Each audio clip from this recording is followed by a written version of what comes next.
10-month streak, 45 months total.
Yep.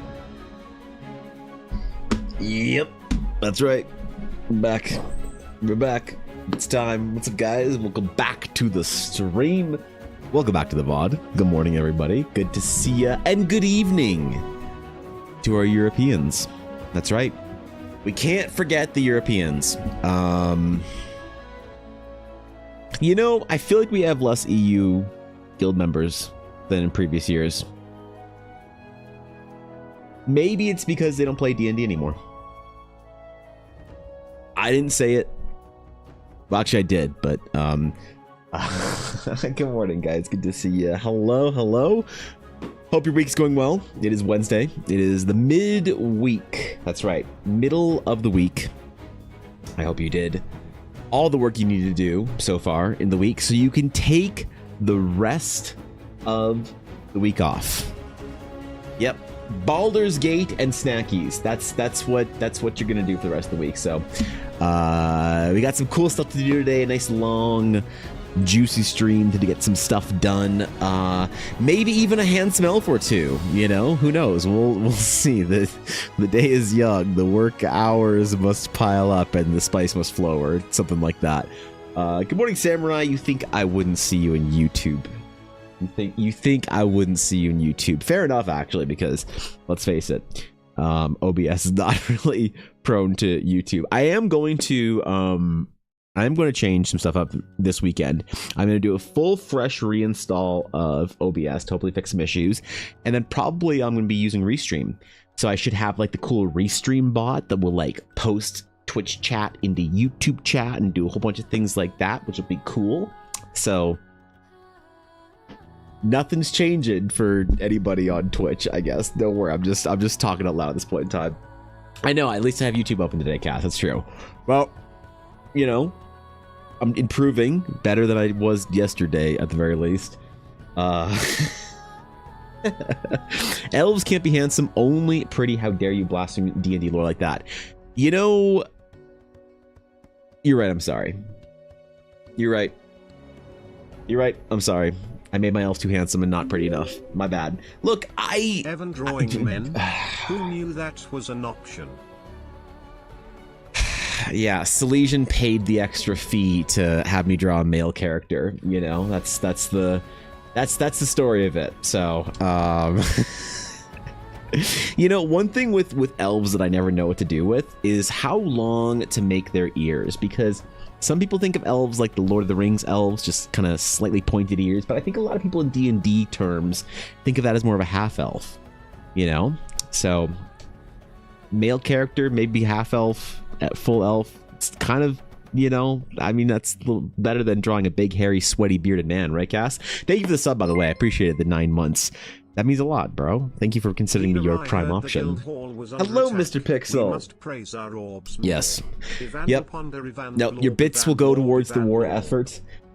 If we, as a stream member, we make 10,000 bits today, then we get to upgrade the cannons and the ballistas of the guild hall. So we'll see if we can do it. Thank you for your contribution to the war effort, Mr. Pixel. I appreciate it. Good to see you. Oh god. Okay, I'm done. I'm done with the meme. It's done. It's done, I promise. Good to see you, Lobster. Good to see you, Greg. Greg, hope your hand's feeling okay today. You know, obviously not better, but hope it's going in the right direction at least. Okay, so that's right. Handsome elves. Handsome elves. I never know what to do with their ears because I feel like there's no. Didn't see that one coming, did you? God damn it! I It's bet. a Ready the meme. cannons.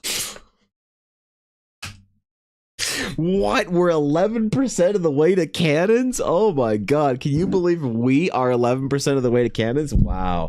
I'm so impressed that we managed to cheer 1,000 bits there to our stream. Thank you, Mr. Pixel, for cheering 1,000 bits to our stream. Appreciate it. 8,900 to go. Let's go, man. All right. You know, and then we get to upgrade the cannons in the guild hall. Thanks for that, bro. God damn it. You fucking meme lord. Thank you for the bits regardless. Even if you're just dunking on me and memeing hard, I still appreciate the 1,000 bits. That's extremely generous, man. Thank you. Especially in anime D&D, you didn't make them pretty. What is this, some furry MMO? God, imagine making a furry MMO. Right, Blizzard? Wait, no, shit. He said the thing out loud. Damn it. Not again. Not this time again. Oh, well. You know, it's out there now. I've already said it, so... Bro, I have had such a morning so far. I've been productive. I've been a good boy. I woke up like an hour early today. Just my eyes just opened like the fucking like THX. Dude, I should set my alarm to being the old THX sound. God, remember when movies were good? THX was the actual sound system they used. Anyway, I woke the fuck up. I went the fuck to the gym. And I was there before all the regulars. And they're looking around. They're like... My boy Trevor was like, bro, how long you been here? I'm like, bitch, I haven't left since yesterday. Okay? Like, come on, man. You know? So, yeah, I've been productive. I've been up for hours at this point in time. In fact, it's almost lunch for me now. So, I'm trying to move my schedule forward a little bit, you know? Trying to go to bed earlier, wake up earlier, do that whole thing, and I always feel energized and ready to go. So, prepped project for stream today before we went live today. So hope Silesian likes it. But this is Silesian's character request from Coffee. So we get to draw a handsome elf for her. All right, a handsomest of elf. Even though Ashley's gonna be very disappointed to find out that I'm not drawing anime anymore. That's right. All future VTuber fan art from now on from me is going to be in my style. That's right. That's right. I'm just gonna be the villain. I'm gonna be the villain. Yep. Means that I won't do a lot of fan art for my VTuber friends anymore because fucking none of them want my art. They want anime. So we'll see. But yeah, she's just upset that I'm not drawing anime anymore. Oh well. We'll have to stop in and dunk on Ashy, Ulner, and Vixie, who are going to be streaming later today, I believe. I think I saw on Vixie's Twitter this morning as I was scrolling through my Twitter whilst climbing a mountain at the gym on the treadmill. So Take care, Mr. Pixel. Thanks, bro. I thought you drew them in your style. No. I mean, I kind of mash it a little bit, you know, and then obviously I did stim pack and full on anime. I try, like, I make my style a little more anime than what is maybe normal for me. So it's a little bit in between. We were VTuber realism. Yeah, I mean, like, I don't know how to do realism either. So maybe it's less stylized, I guess, if it's in my style or my hand. But I don't know. I wonder if like the big VTuber projects would be kind of cool, because a lot of big VTubers have very iconic designs. Like imagine like an Iron Mouse or a Shy Lily or a Nemu or whatever, or Numi in my hand. I don't know. Let's see if people like that kind of shit or whatever. Too bad I'm doing Critical Role fan art once a week now, because imagine not doing that during campaign 4. I still haven't caught up, by the way, on this week's episode, and I realize it's Thursday tomorrow. So I mean, I have to take tomorrow off because I have to go do an important thing. So I'll get home at a certain point and be able to maybe catch up on the previous episode before watching the next one while I'm in my hovel working, just pumping the hours in. I talked to my physio about my work time right now, and he's like, how many hours a day are you working? And I'm like, maybe like 12, 13, like, you know, start at 8, finish at 9 kind of thing, you know, maybe finish at 10 with an hour break in the middle. So like, you know, it's anywhere around 11 to 13. He's like, how much of that time is pen to board, whatever, tablet? I was like, you know, like maybe 8, 9, 10 hours. He's like, you are going to need a new arm if you don't figure your shit out. So I don't know how arm transplants work, but if I can find a nice arm donor, just get a new one. Maybe I'll get a bio grown, lab grown 3D printed arm or whatever, you know, figure that out. But playing Commander later. Excellent. I will happily watch that while the armor thaw. New sub goal, new arm, guys. Excited to see if you draw fan art of NPCs after you've drawn main cast of Critical 4. Okay, before, yeah, I mean, I'd be fine with that. Like, I kind of want to go back and do some old characters. Like, there's a couple of old cast members I want to do, like from old shows. Jester is one of them. You know, Vax and Vex I'd like to do. Grog is one. So that could be fun. But I kind of, there are some NPCs from previous campaigns that I really liked. So if there's some that pop up in campaign 4 that are favorites of mine, then I might also include that in. But I really want to do one piece of fan art every week, I think. We did Valus yesterday. If you guys didn't see, Valus was finished. I still didn't figure out the background, but here's what we ended up with Valus. So pretty cool. I'm pretty satisfied with this. I think she turned out really kind of, you know, kind of decent. Maybe I'm just biased. You know what? I actually like this. No, fuck it. I want to be confident for a minute here. I like this piece of art. I really do. I'm spending more time on portraits because I want to, because I think I get better work out of it. This whole trying to make portraits like a 2-hour thing, and I'm just gonna take as much time as I need to, because I want to make satisfying art rather than, you know, just art that's kind of like very quick sketches and shit like that. So yeah, I'm pleased with how this turned out, and she was a fun character to draw, even though I didn't really get to draw any of the fun things to draw on the face. But I find the eyes are always most fun for me to draw now, so probably my favorite anyway. The best emote I've gotten from a hype train, the spilling the tea. Oh, that is pretty good actually. Yeah. It's Groggery Strongjaw. Yes, of course. Or Strongjaw AL fame. Also, not gonna lie, sitting here and watching your stream on another monitor inspires me to stop sucking up and pick up my pen to draw alongside you. If you want, Raven. I mean, look, there's no pressure, you know? If you move at your own progress, when you're ready to make art and the muse takes you and captures you, you'll be ready, bro. You will be ready for it. So, yeah. That's awesome if you want to draw today. Bro, I'm a comic artist drawing all day and having pain in my index finger while drawing. Any suggestions on how I can recover? On your index finger? Okay. Yes, Jay. I think I can help. So I am dealing with pain in my pinky finger right now. Okay. So similar but different. But I've been going to very expensive physio for it. And there's a couple of things that you can do that I know will translate between pain from different fingers, right? You just do finger pain while drawing, doing things like that. That's funny you ask, because I've been going to my physio for this for the last couple of weeks specifically. Just different finger means that I do different exercises. But here is, if you're feeling pain in your index finger while you're drawing, couple things. Probably your menial nerve, right? For me, it's my ulnar nerve. So different nerve that goes on different sides of the hands. The solution is similar. How it was explained to me and what has worked is strengthening the small stabilizing muscles that are weak, and thus putting pressure on and causing inflammation to the nerve. That's why it hurts when you draw. Same thing for me for holding my pinky. So couple small things, stretches, exercises, very small motions. I don't know if you're like a gym goer, but if you're used to doing heavy like forearm workouts, that's probably not what you're wanting to do. Very small motions like this, some stretches every 20-30 minutes, very helpful.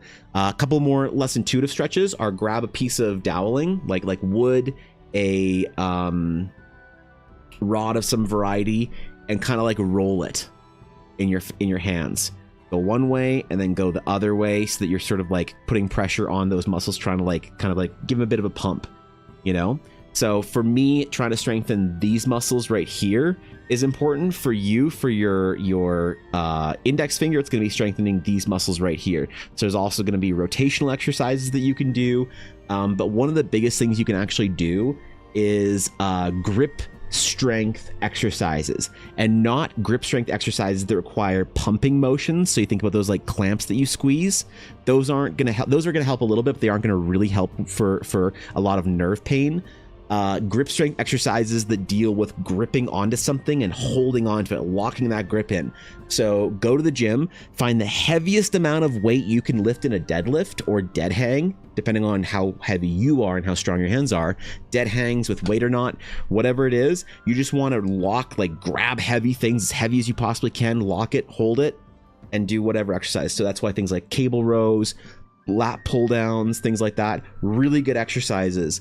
When I got back to a good schedule of doing that, plus the small little exercises I'm doing, so like some weighted band, like curls, things like that, doweling, grab a hammer and kind of do the rotational exercises or a weight, all that stuff, big exercises and small exercises have cured a lot of the pain in my fingers. But what you also might need is a injection. So go talk to your doctor or a physio about that. Go get an ultrasound on your arm, your elbow, your finger, because it could be carpal tunnel depending on which side it is, and that's a very easy surgery fix. Could be a problem with your nerve, in which case a steroid injection or something like PRP would also fix it. But those are obviously interventions that are a little more substantial than just some exercises. So 100%, if you're in pain, you're drawing, there are solutions. There are things that you can do for it. There, you need not suffer, my friend. You need not suffer. Yep. Roll your odd, then pump it. Canadian therapy. Yeah, Moose gets it. Thanks for the Moose, appreciate it. Owen's got some nerves after getting hacked last night. Yeah, I saw that. I felt bad, for that. When it's kind of funny. I mean, obviously I feel bad because it's like a lot to deal with, but it is kind of funny at the same time. So I do push-ups and pull-ups and bodyweight squats, but it isn't helping. Last 2 days I do band curls too. That would be good. But like the grip workout you showed, it's my index joint. Yeah, so smaller things to build stabilizers in your forearm that will allow for, because when you move pinch your finger like this, you can feel it in your forearm. That muscle right there is putting pressure on the nerve because it's not used to being like locked and moving or whatever. So there's things you can do, big and small exercises. But people are always people are always surprised when I say the most important exercise you can do as an artist is a deadlift. It helps your lower back stability, your core strength. You can sit up higher, and properly have good posture. It helps your shoulders and upper back. It allows you to kind of maintain that good posture with your drawing. It helps keep everything straight and in line because it's all strong and your muscles are kind of wrapped around your spine in a good solid lock as they should be. It helps stretch and pull out pull your joints and stretch them out, which is a really good release for things. And then it also helps with your hands and your grip. People have no idea. I mean it. Every amazing artist that I know is also jacked, and I get it now. I get it, because they're just always at the gym, just working out, and so they're never having those problems that like guys like me have. So we're on the road to recovery, all of us, I guess. They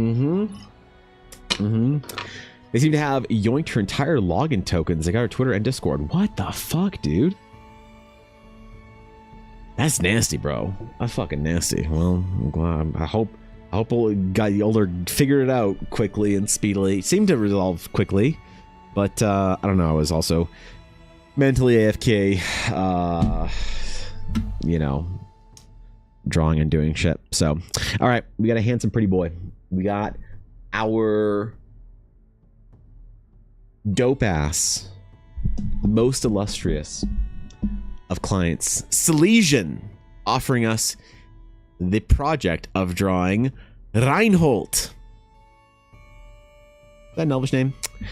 Let's see. A Gloomstalker Ranger, dual wielding short swords. Extremely slick. Once stole a ring of protection directly off the hands of a noble in the middle of a crowded casino. Just so you know who we're dealing with today. All right. Visitors, Male high elf how exciting. of dubious origin. What's up, Say? How's it going, bro? Wait, frond raid? What the fuck is a frond? Like a palm frond? Oh my god. What's up here? Good to see you, Say. Hello. What's going on, man? Yo, if you guys aren't following Say, please go follow Say. Say's amazing. Lovely individual, great time in stream, amazing, profoundly skilled artist, deep and impressive work ethic. Say's great. Love Say. Thanks for the raid, bro. Thanks for coming in, man. I appreciate it. Dark, holy shit, bro. Thank you for the tier 2 for the 7th month. 6 months in advance. God damn. Appreciate it. How's it going, Dark? How you doing, bro? I knew it was more handsome in here. Weirdly, it was so handsome in here randomly. I'm like, oh, Dark came in with the raid. That makes sense now. That makes sense. So, being related by a Jurassic plant, yes. His channel is tropical island themed, so we're all fronds. Is that what we're called? The viewers? Is that like? Because I don't know. I never remember what the name of the fans are for any of the streams that I'm in. You know, the only one I ever remember is Critters. So, or for some reason, Stimpak's stream of Stim Peasants just sticks in my mind as well. I don't know, like Ashley, what do you call your community? What am I in when I'm watching your stream? Like a cake enjoyer, or I don't know. Maybe there's not something officially established lore there that I know of. But regardless, while you're in the Dragon's Claim, you are all guild members. That's right. Because if you can't play World of Warcraft on your own time, damn it, you still get to be in a guild somehow, some way. So, all right.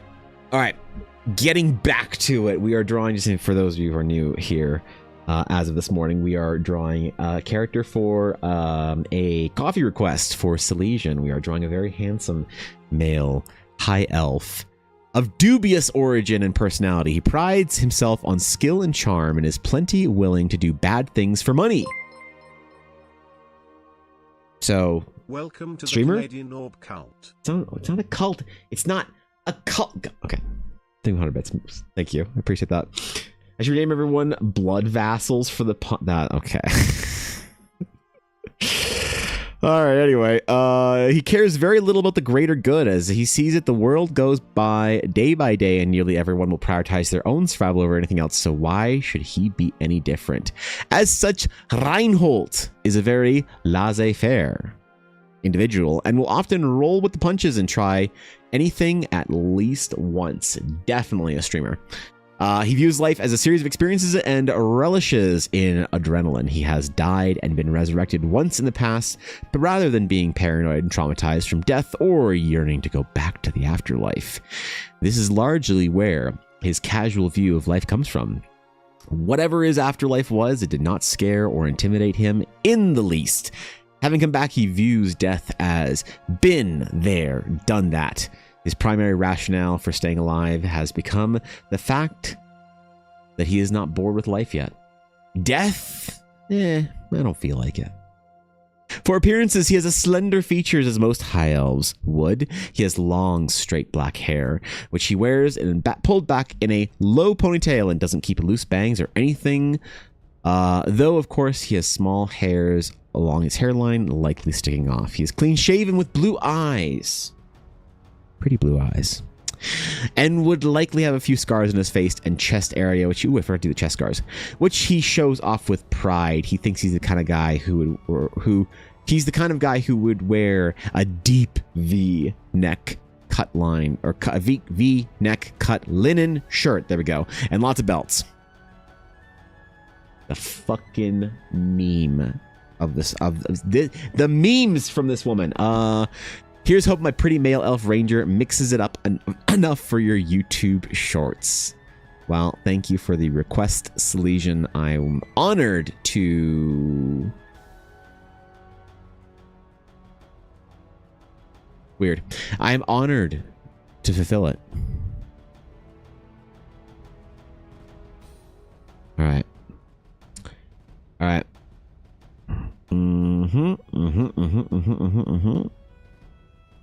That goes there. All right, so this is where I came up with. So this is as far as I got this morning with our boy.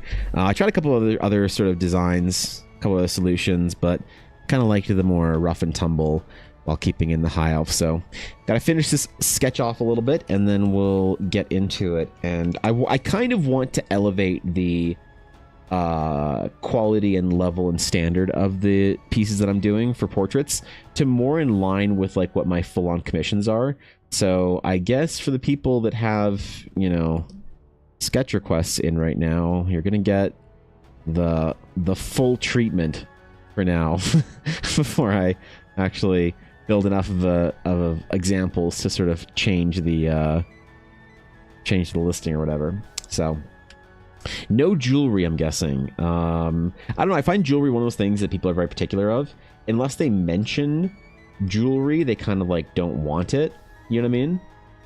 Although he does seem like the kind of guy who would have his ears pierced. You know what they say about men with pierced ears, right?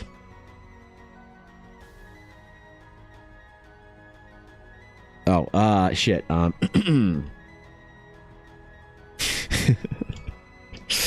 Deviants, all of them.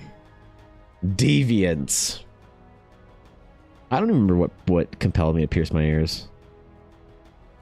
I don't even remember, because when I did, it was like, I mean, it might still be kind of a bit of a taboo, but when I did, it was like a, oh my god, Evan, you're piercing your ears? What? What's wrong with you? Is your home life okay? It was a big deal, man. You know? It was a big deal. People freaked out. My grandmother, not pleased. My parents, also not particularly pleased. They didn't care that much. Like, they got over it. They're like, you fucking idiot. All right, whatever. It's not like they gave me grief over it, but still. Not, like, enthused, let's just say. And now today, I wonder if you got your ears pierced as a guy, if anyone would give a shit. I am going to venture probably no. So, you know. Meeting Raptor can turn my speakers back on again. Welcome back to the land of the living, bro. Have my friends get to be your guildies. I trust you with them. Say I will do my best to be worthy of your praise. All right. I'm always genuinely and truthfully very honored to see you pop by in the morning. So I will do my best today. Today we got good projects. I'm feeling it. I'm feeling it. I'm ready. I'm good to go. We're gonna get the things done. We're gonna do the work today. Get the good stuff. Work on the. We might actually get 2 major projects done today. 2 big things. Later on, I'm gonna need some help with writing some stats for the Azael, because I think I want to get that done today. So, if anyone has any good ideas for what kind of like stats and bonuses to give under 2024 rules for merfolk, I'll need the help later. So. It's gonna be a bit of an all over the place stream today, I think. Tell me what they say about men with pierced ears. Well, they say all kinds of things, man. I can't repeat it on stream. I can't repeat it on stream. You know, when I got my ears pierced, the girl who was doing it was dead set convinced that, like, because if you're old and you're old in the age of maybe like 30, like if you're younger than 30, you have no idea what I'm talking about. But if you're old in the age of 30, you would know that for men, there is a gay ear and a straight ear to get your ear pierced, because men didn't get both ears pierced. That was for women, okay? Women got both ears pierced. Men, we're cool. We only get one ear pierced. We like asymmetry, okay? I got, dude, it took me like so long to get my second ear pierced because I was like, I don't know, I just didn't want to do it. So you got to be very careful as to which the gay ear is. You don't want to get the gay ear pierced. People are going to think you're gay.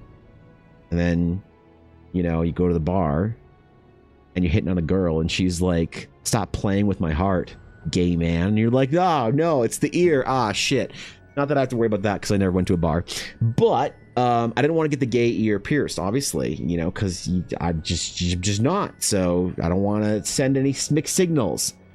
So the girl was just like, you have to, I figured, wait, my left ear is the one I got pierced first. I think, yeah.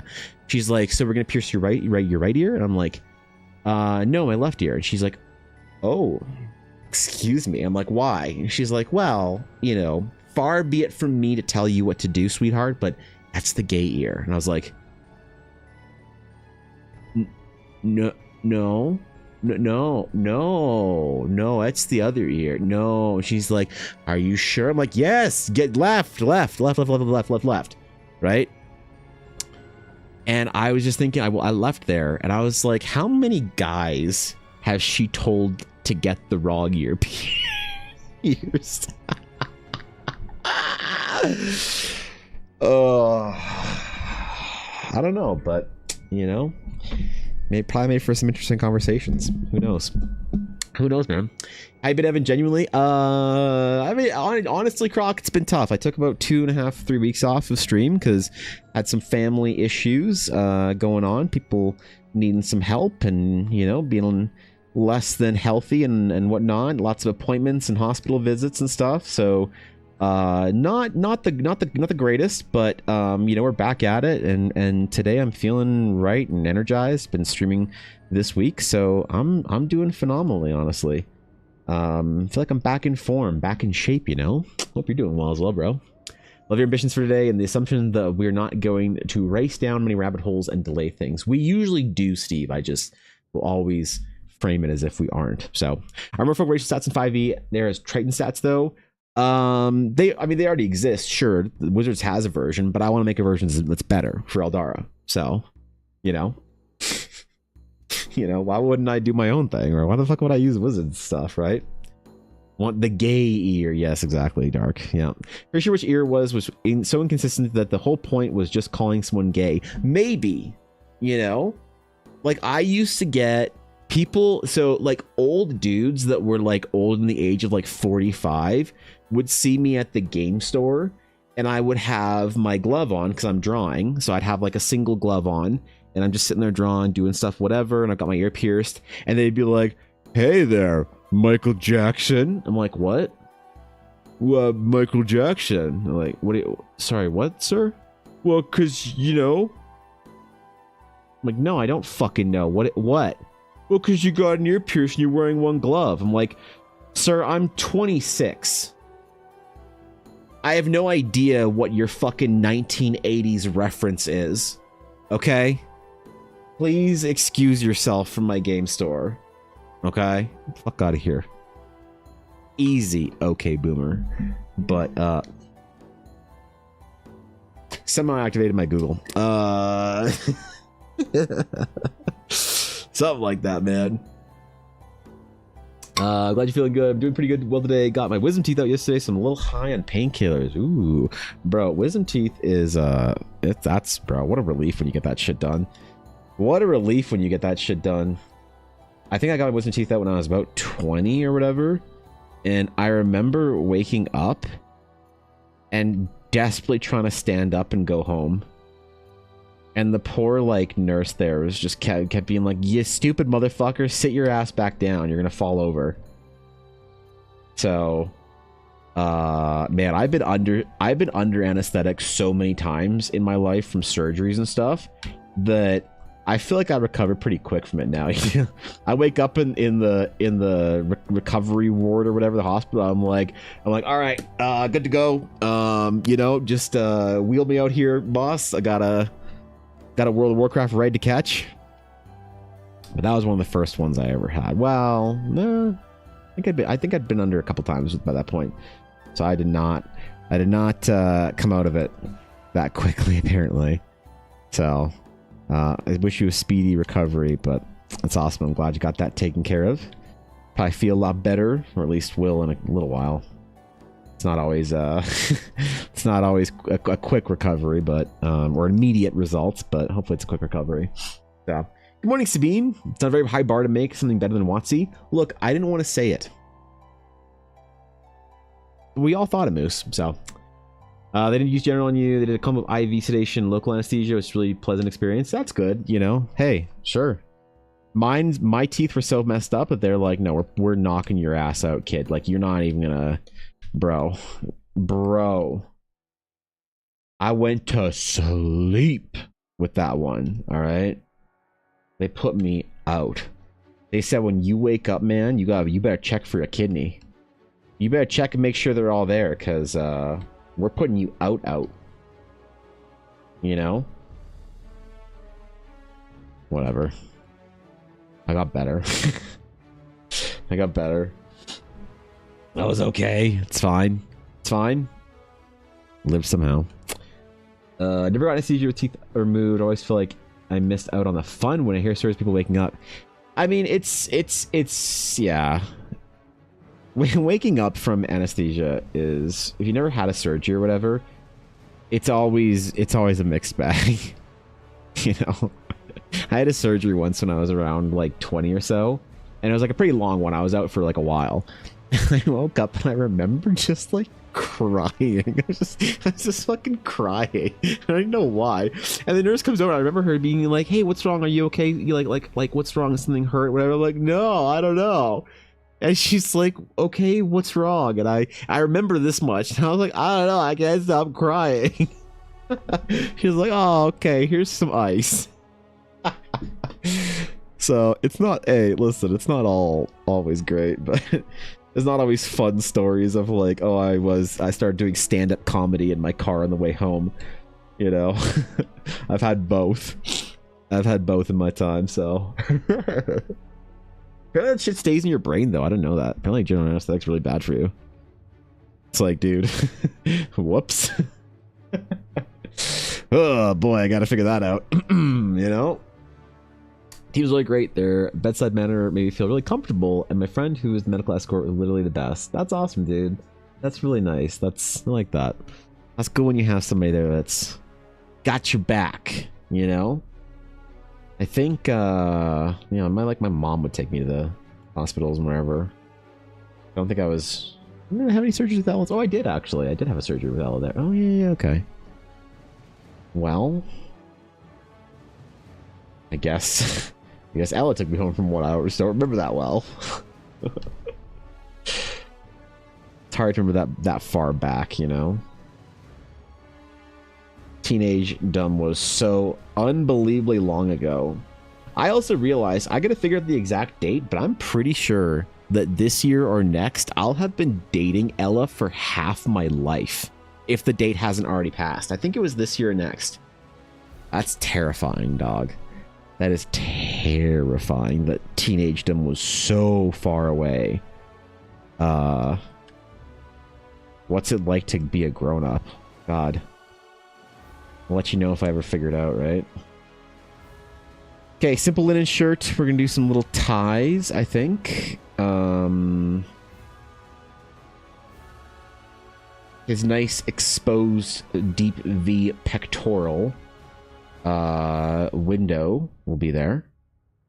I'm gonna have our belt because Silesian thinks she's funny, so there's that, you know. What else?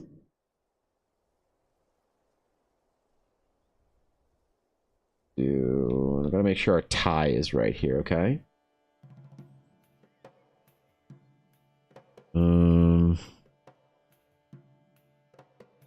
Damn these chest-based shoelaces. Be easier, damn it.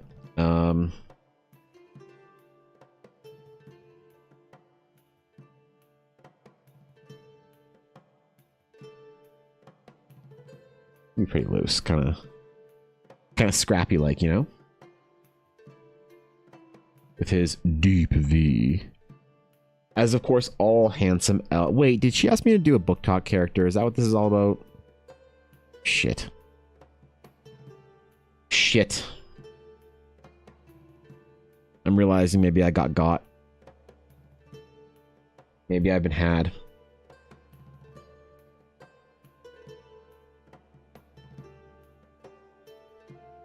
Didn't even know it. Attractive elf. Deep V ponytail. You tell me, man. I don't read that smut. Got swindled? I know, man. That's great for you guys. Yeah, thanks, dude. Hold on. Let me just do the math in my head real quick. So... Hold on. let me just Google this.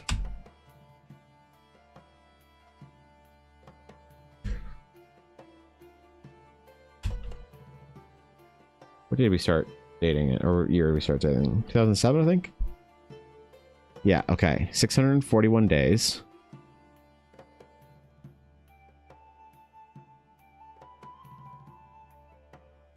$618 days. Wow. So this year, I have spent more of my life dating or married with to and with Ella. Oh my god. Then I have not. Holy shit. That is wild. That is actually wild. Oh my god. Okay, well, cool. Probably should have celebrated that day or something, you know? Or whatever. I don't know. Probably should have done something for that. You know, didn't think of it. Did not think of it. You know what they say. The first anniversary is the important one. Actually, I think Ellen and I just had our... No, wait. This year was our 11-year wedding anniversary? Oh my god. God help me, man. Alright, back to handsome elves. Oh, man. Back to handsome elves and their ridiculous collarbones.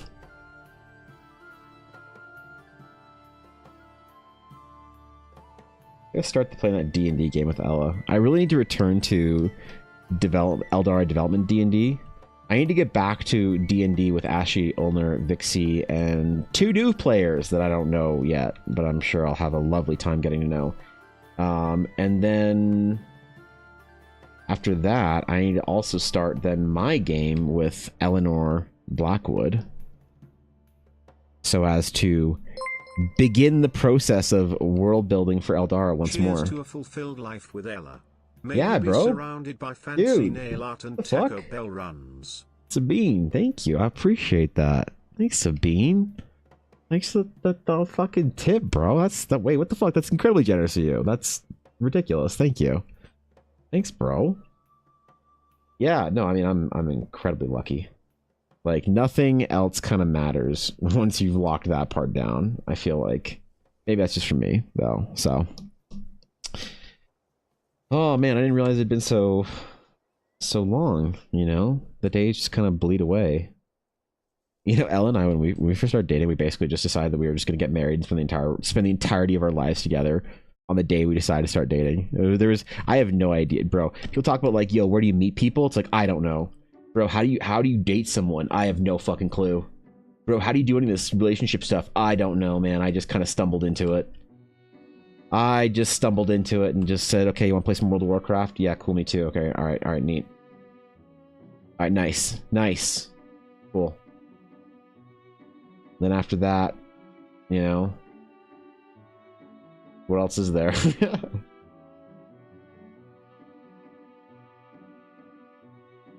Okay. I think we're gonna do more ties and stuff. I really want to start adding a lot more of the detail that I used to do in, like, you know, fabric and ties and stuff like that, you know? I don't really do a lot of that kind of stuff anymore. And I really should, because it adds to the designs.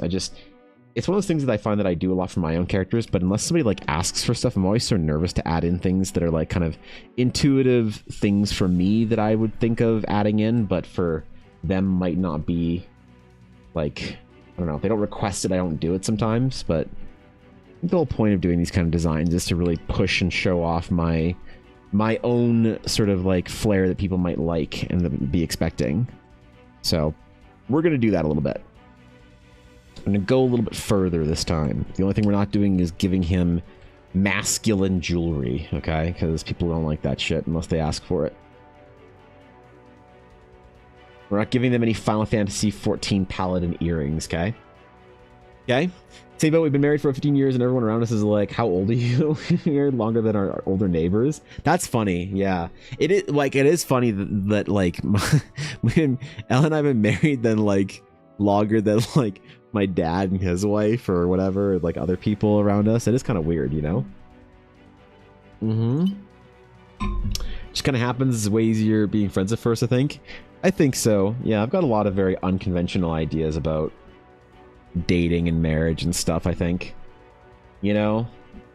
Like you should probably enjoy the company of and share the same hobbies with, at least in a good amount, with your to-be spouse. You know, that's probably important. You're at least similar. And like, I know legions of guys that are like, bro, how do you get your wife to play video games with you? Like, what'd you do to get her to play video games with you? Like, what did I do to get her to play? Bro, I couldn't not get her. Are you kidding? What am I gonna do? Start playing World of Warcraft and be like, oh shit, Ella found out. Now she's demanding that I carry her through this raid or whatever, you know, in fucking Legion Remix. I think friendship's maybe the key, most important part, right? But that's not a popular opinion these days, I think, so I don't know. I'm sure people make it work. Regardless, they figure out a way. And it's always beautiful. Always good.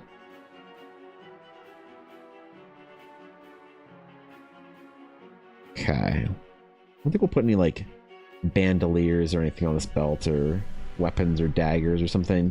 Kind of want to do the short swords. Like I like the idea of having short swords over the shoulder, but I don't know if Silesian would like that or whatever. I could do them and just add them in, you know? Maybe you should give her an ear piercing the right ear to seal the deal for the book talk. Ooh. Ooh, I should give him the... Ooh, yeah, that's right. That's right, you know, we gotta...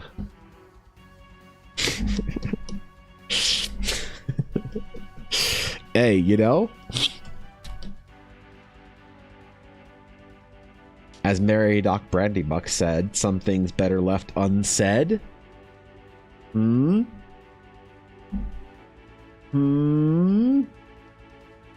ask many questions.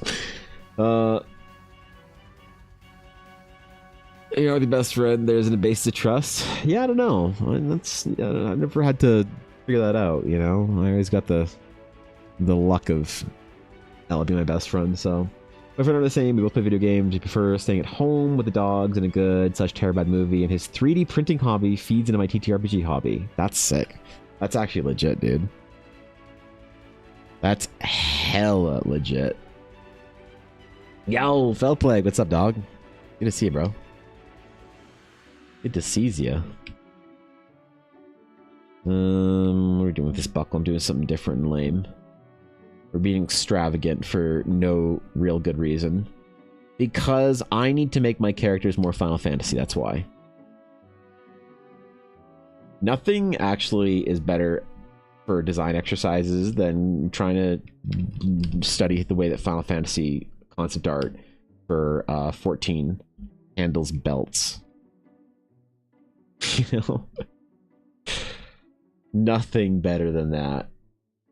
Maybe there's something, but I haven't found it, so. I haven't found it yet.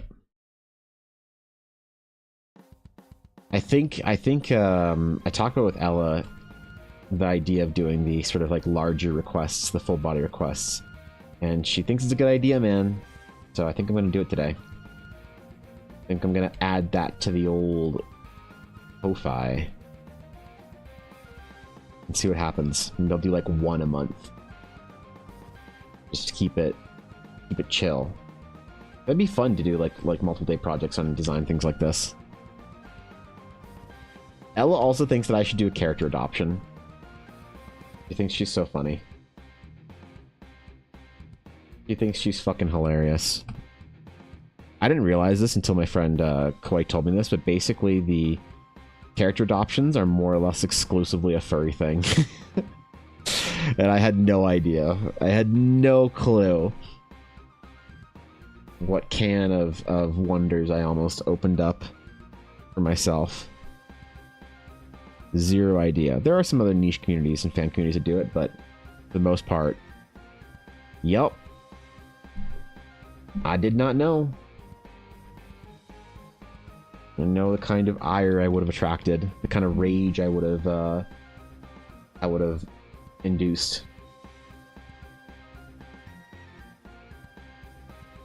Maybe it would have been written for the best.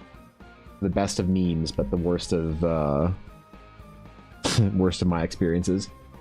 What about character adoptions? Well, I was thinking about doing that. I was thinking about doing like full on, like kind of like just straight up character designs of my like the most EBA character designs I can think of. You know, every detail, no expense spared for it, just every obnoxious level of Wayne Reynolds style details for adventurers, characters of different classes. As if I was doing them as like hero characters for Ella, you know? Because I think people have said, like, whether it's a good thing or a bad thing, they said that my best character designs are always characters I do for Ella, you know? And so Ella thought that I should just do like completely unfettered, unrestricted, just full on like show me your might style character designs, then put them up for adoption. It'd be a fun way to do commissions once in a while. But I think with D&D characters, they're so personal. I don't know if people would really want to like get a character design. Like someone would. I just don't know if I'm big enough to find that like market or whatever, you know? It's a great belt buckle. Thank you, Brooklyn. That's a compliment I appreciate. Thank you. How much did Silesian pay for the iScar? Well, here's the thing. Look, Silesian's been around for a long time, so I'm actually giving Silesian a free lip scar. The iScar like is cool, sure, but you know, I'm only, it's like a under lip scar. I'm just giving like a little hint of the lip is in there. So I hope Silesian understands just how lucky and fortunate she is getting a free lip scar-ish, right? I gotta have some examples of the extra things you can purchase in your art, such as lip scars.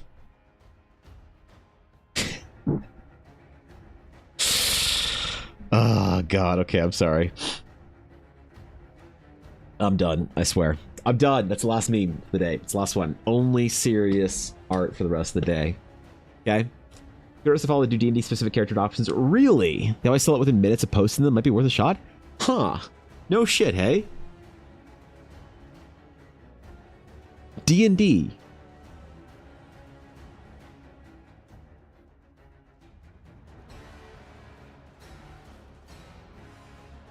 Maybe if there is like an accepted sort of community market style thing for it out there. I just wasn't aware.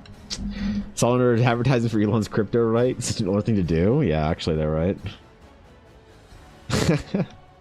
I just saw like, because I'm in probably like 3 group chats with Ulner, our D&D group, and a couple of other things. I just see immediately just boop, boop, boop, boop, boop on my Discord. I'm like, uh-oh. Uh-oh. Oh, no. Oh, poor Ulner. Oh, God. Yeah, apparently she got, man. Ashley said it was pretty bad. They got like some like more comprehensive login token and snatched her, not just her Discord, but a couple of other things too. So unfortunate, right? Yeah, that it seemed to resolve pretty quickly. I was impressed, but still Unfortunate. Like goofy art is good for the soul, you know? Maybe one day I'll try and make some goofy art. Maybe one day I'll be good enough. Till then, serious elves only, right? Serious man elves.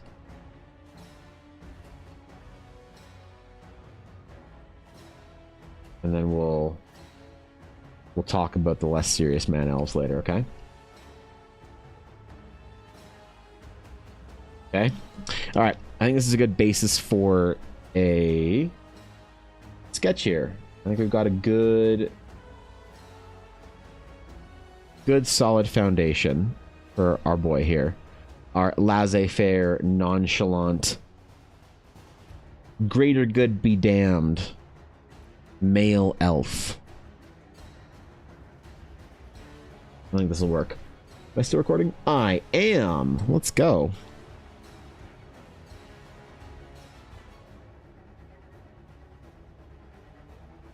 All right. All right. Okay. Okay. We have only one full stream to get this character done. If I do not finish this character by the end of the stream, well, I'm committing to it, all right? Because you guys are not helping my reputation of never getting anything done. Oh, Evan. Oh, is he gonna meme all day? Oh, Evan doesn't get any work done. Oh, Evan just fucking makes TikToks and then just talks about World of Warcraft for 3 hours. No, not today. Today, I will earn... to work then. Damn it! Yes, thank you, Moose. Appreciate it. Today, I will earn a new reputation. So, I promise, if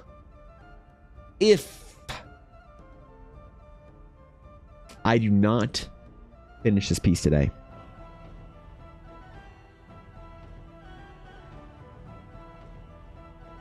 I will be banned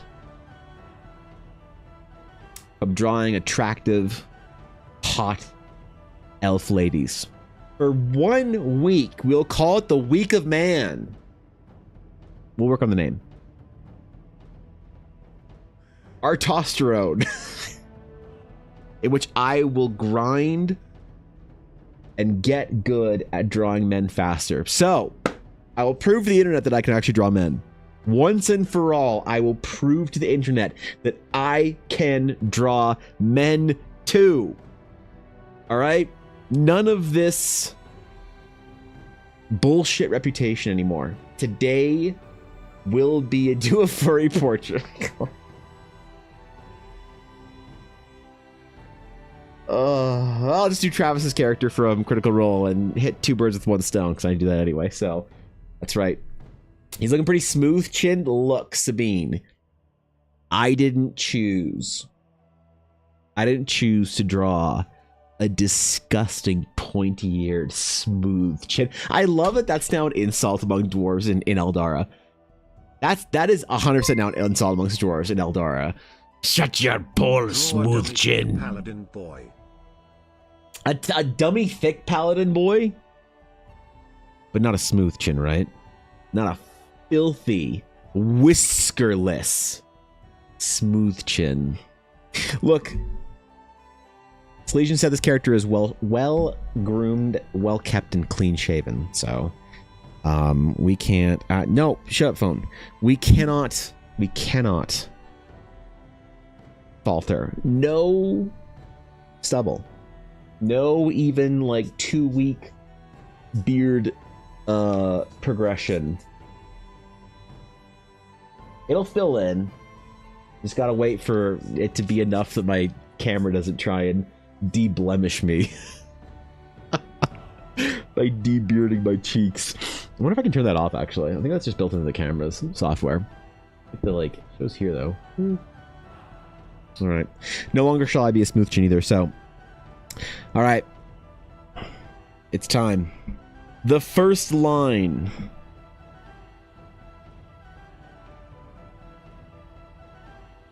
The first line. All right.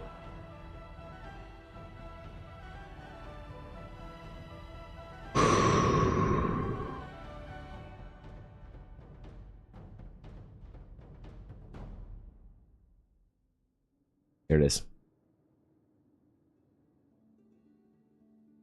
Are you not entertained? Are you not impressed? Where's our official line counter? Thorkin. Where's our line count? I actually don't know if Photoshop has a brushstroke or counter. I know, like, I think Clip does, and I'm pretty sure Procreate does as well. But I don't think... But how disappointing? Where would you have put the first line? What do you mean disappointing? God damn it. I can't please. No matter what I try and do, there's no pleasing anyone. Haters gonna hate. Alright? Look, like they said on the internet, no matter what you do, somebody's gonna hate it. The haters, they're just mad because they're closeted smooth chins. They wear beard toupees. They don't want anyone to know. That's why the haters are mad. Because now that I'm drawing a smooth chin, they're trying to delegitimize my authority. They don't want me to remind the world that smooth chins exist. Yeah, mad 'cause bad, dude. Mad 'cause bad, bro. Fel, I didn't realize how much gear you got from doing quests. Holy shit! I didn't realize that was the meta. Oh my god, I went up like 15 item levels in a couple of hours last night. Just for doing Mythic Emerald Nightmare and a couple of quests and campaign shit. Oh my god. Which, by the way, the Valstraw campaign is just dope. I don't care. It's still dope. Beard Toupee, that's a new one for me. Look. I've seen it. Glue on stubble. Oh yeah. It's an epidemic. It's an epidemic. I got dunked on for my beard attempts today at the gym by one of the guys. Can you believe that? I'm like, bro, I leave it for a month every year, okay? Leave me alone. We'll see how it looks. Motherfucker. God damn it, what a piece of shit. What a way to ruin my day. Actually, I'm already over it. Never mind, we're good. Never mind, we're good. Should be able to save Brutus. Wait. Save? Actually true. So shave for a day, maybe 2 if you want a serious stubble. Yeah, I don't, it doesn't fill in right here for me. The mustache doesn't connect down. That's the one thing I'd really like to fix. And then it's so weird on webcam that it looks like it's just like the chin strap thing. Oh wow. I gotta take the beard seriously because people that I talk to look at me like I'm insane when I talk about, like, I don't know, old people shit. Like, aren't you like 28? I'm like, bro, I wish. I'm just fat and unwrinkled. Beardless. No, I'm not fucking 28. I wish, dog. Hey, do I? Doesn't it suck to be in your 20s? Bro, imagine being a 20-year-old now. Oh my god. Talking with Fishy about this last night. What was it like to be 20 years old right now? Having been in high school during lockdowns? Where do you even learn how to social? You know what I mean? God, imagine, bro. 26 now, very grateful to be where I am. Yeah, man. Hey, look, your 20s are for exploration. Go out, conquer the world, bring home riches, work your absolute unrelenting ass off, find your limits, and push straight up to them. Oh yeah, dude. While you have the ability to treat your body like shit and work unbelievably hard and unbelievably long hours before you have, like, people counting on you and shit. Oh man, 20s are great for that. I didn't do nearly enough of that shit when I was in my 20s. Not nearly enough. I mean, I spent a lot of my 20s fucking really sick in hospitals and shit, but hey, you know, still, right? Turn 32, I'm terrified? Nah, don't be terrified. 30's great. 30's great, dude. There's nothing wrong with turning 30. Everybody's so scared of 30. I was scared of 30. I get it, but nah. It's like, you know, when we were like if you're like 20 something, 30 something, whatever. You remember like back in the day, somebody who was 45 was like old as shit? Bro. Different world. You think of 30-year-olds as like full-on adults doing full-on adult things. You're still figuring your shit out? Nah, 30's fine. 30's chill as hell. Don't be scared of 30. Good time, promise.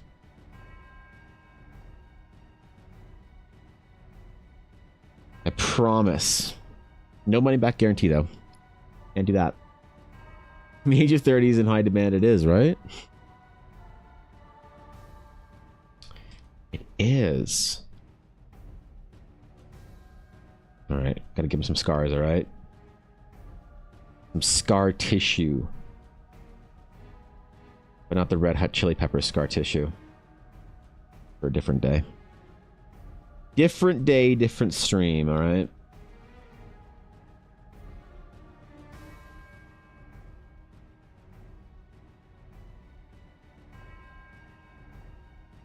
I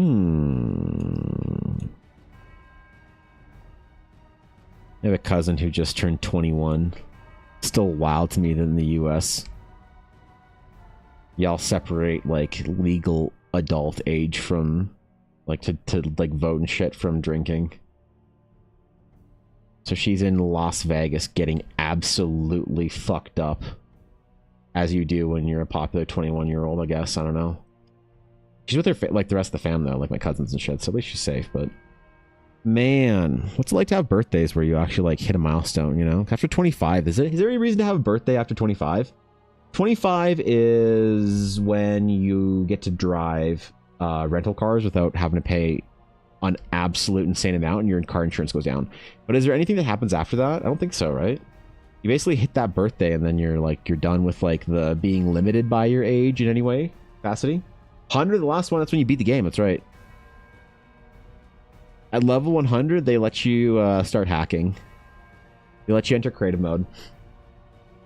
Yep. 30's 25, hopefully with more money. Also, everyone under 30 start doing some resistance training, like lifting weights. Yeah, actually.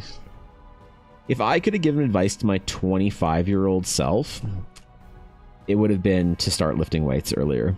Start losing weight more substantially. I didn't start thinking about like really trying to lose a lot of weight. Like I didn't start my weight loss until I was 31 or 32. And since then I've lost, I lost 100 pounds. I gained it back like probably 15 pounds this year through the summer because just my ear fucking killing me and whatever. My ear going like messed up and stuff, losing my hearing in my left ear was just, that fucked me up for the summer, bro. I did not have the summer I wanted because of that. So I put back on about 15 pounds this year, but I wish that I had started that weight loss journey in my 20s as opposed to my 30s, but I don't think it was going to happen, you know? It would suck for weight? Yeah, dude. Like that's how I started. I started January or December 28th last year is when I tested positive for COVID. And on January 1st, I was going to increase my stream schedule. And I did. Dude, if you guys remember my streams earlier in the year, bro, when I moved to 5 days a week and longer streams, I had COVID for all of that. I pushed through, man. I'm proud of myself. I showed some tenacity. Oh, yeah, dude. I was like, I'm not letting myself down here. Nope, not giving up.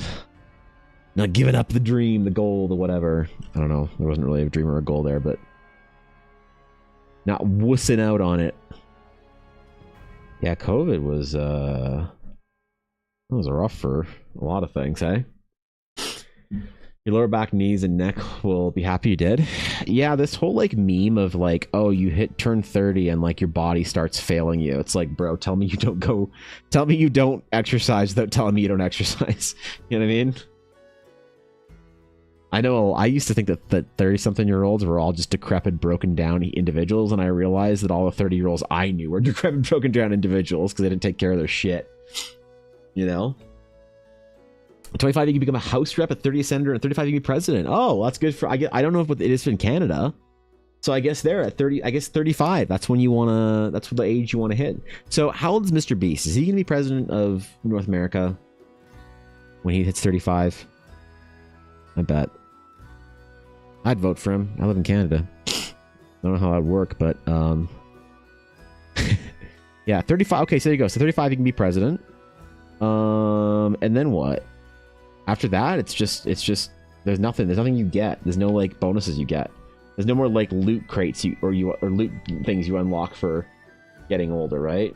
It's just kind of like, congratulations, another one around the old sun. Just one more time around the block or whatever. The reason they raised the drinking age in the US is because 18-year-olds were giving alcohol to 16-year-olds, and all of them would drive. I don't think it should apply to the military, but it does. Really? So it was 18 at a certain point in time they raised it. Oh.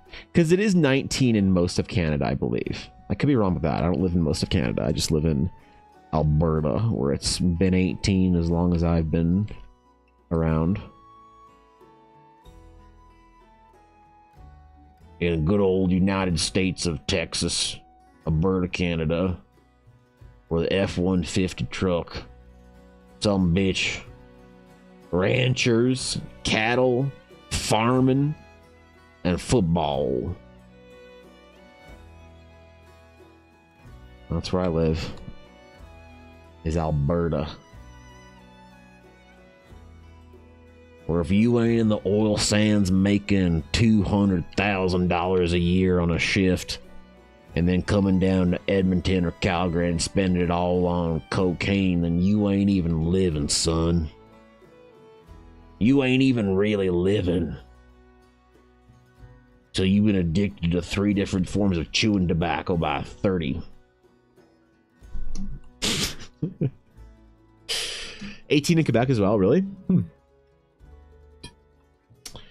It feels like friends in their 30s have either started living their best lives, exercising, eating well, careers falling apart, or falling apart. New disabilities, understandable, academia, pay, career path, or unstable. Yeah, I know. Like everyone, why does everyone have to? Bro, everyone freaks out. Like all these like people getting older, whatever it is. They all remind me of like when I was in college, when I was in art school, in my time at the old uni, as they say in England. All the fourth years, now to be fair, fourth year was extremely difficult. It was one of the most difficult things I've ever done, is passing my fourth year art school at the school I went to. It was very, very intense. All right.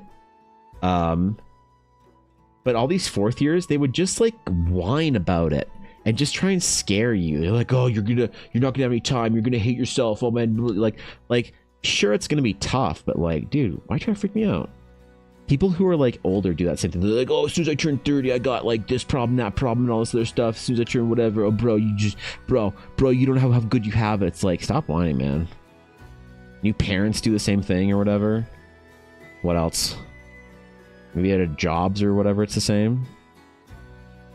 I don't know. I feel like you can kind of thrive.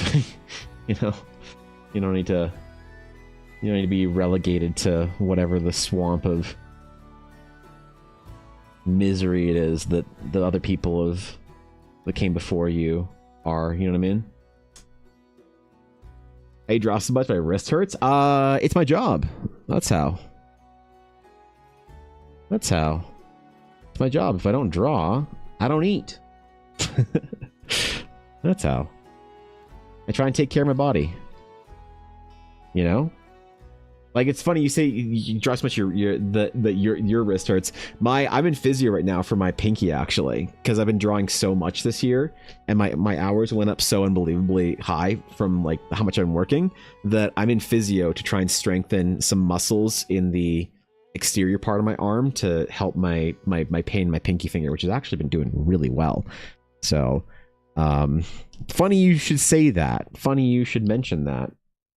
Not my wrist, but my finger sure hurts. You can, in fact, draw so much that your arm falls apart. That's why next year we're starting our first ever Eldara Armathon, where I get a bionic arm, a Neuralink chip, and I'm going to download all the AI art programs. Wait!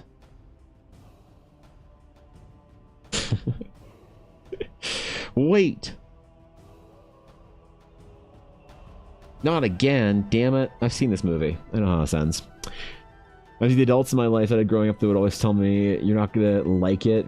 The things as dumb as like food that have resulted in a lot of distance towards food nowadays. Oh yeah.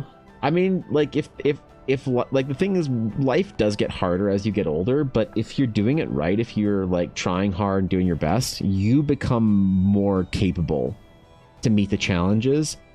And so people that didn't do that in the most responsible way, then try and freak you out or whatever.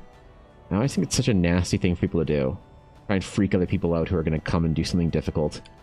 You know, just make yourself feel better or whatever. Get some sympathy or some shit. I don't know what it is about. You know? You never want to freak people out who are going to pursue the path that you're on or something like that. Right? At 35, men's metabolism slows down noticeably, becomes more difficult to maintain the drive to exercise and work out. Yeah, which is funny because at 35, like your testosterone peaks and lowers at that point in time every year. But at 35, like I've never felt so strong going to the gym. Like I'm hitting PRs. I was training up pretty quietly and mildly for the last couple months because I didn't want to, like, you know, I fell out of it in the summer or whatever when I really shouldn't have. So I'm like getting back to it, getting back to the habit and whatnot. But recently in the last like week or two, I've been pushing for PRs in the gym, crushing new levels of whatever thing I'm going for. Like, it's been great. I've been feeling fucking fantastic. Now, I could say, like, oh, well, think of how much better I would have felt if I was 25 and do the same thing. You know, and that thought has crossed my mind, but it's all, honestly one of those things that if I dwell on it, I'm just gonna... It's unproductive to dwell on for me, you know, so... No, like, I know that it, like, starts slowing down now, so I don't want to... You know, if I want to be a healthy 45-year-old, then as a 35-year-old, I better... best get on it with all my efforts, all my desire to not be a decrepit old man. Boardman, I think some of it comes down to class. The economy side of COVID started to have what is called K-shaped recovery. The folks with good careers and family support have time they can afford to buy time to be able to be healthy. Maybe, I don't know. I think that a lot of those things are kind of like not that you're making excuses. I think that a lot of that's kind of like entirely, the way I see it is it's entirely irrelevant to understand why something is harder for you. It's like, do it anyway, you know? Because for me, I would, if I'm left unchecked, I will tend to a victim mentality. All right? If I allow that to grow, I will tend towards a like, oh, my parents divorced when I was whatever, and I got sick and was in the hospital and blah, blah, blah, and like, you know, curse the world. This is all unfair, whatever. And I won't actually try to like make my situation better. I'll just complain and whine about it. So for me, anytime there's like sort of an understanding of like why certain things happened or whatever, you know, for me, it's like, it kind of doesn't matter. And like understanding it is sort of like futile, you know, because if I give myself any room to indulge it, I will irresponsibly indulge it. As opposed to like, okay, that's neat. Anyway, we're gonna go try and like work on it anyway. So that's why I don't think too hard about like, you know, why that kind of stuff happened or whatever. Because it's like, you know, understanding and complaining. It's not like the bank is gonna be like, oh man, you had surgery this year, dude. Oh, that's too bad. Oh man. Okay, well we're gonna pause your Visa interest. You know. Ah, dude, man, your ear fucked up and you couldn't stream for like a couple weeks there in April. Oh, don't worry, bro. We're gonna pay for your groceries.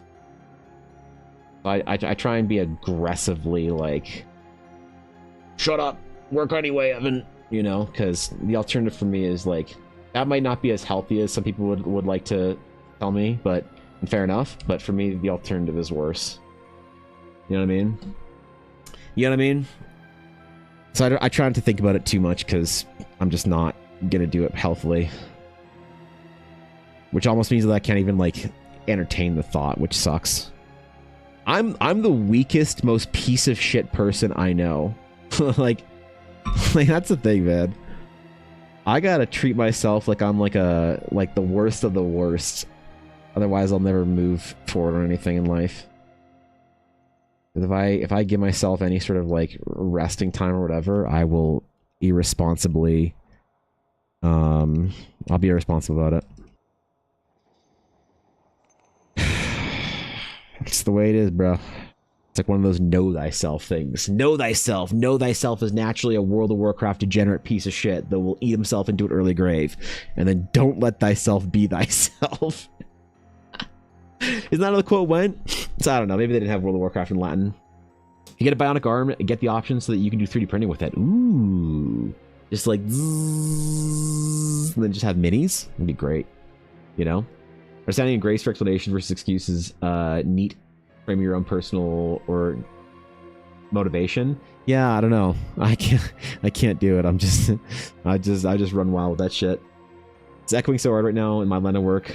So you're going through a divorce, but please call your soon-to-be ex and sign and return this. Send the check in the IRS for X dollars. Yeah. Right? Right? Yeah, really sorry to hear that, but also, the government wants their tax. Sorry to hear you've been having a time. But if you don't mind getting out of your feelings on it and sending us money that we want, love you, XOXO, signed the government.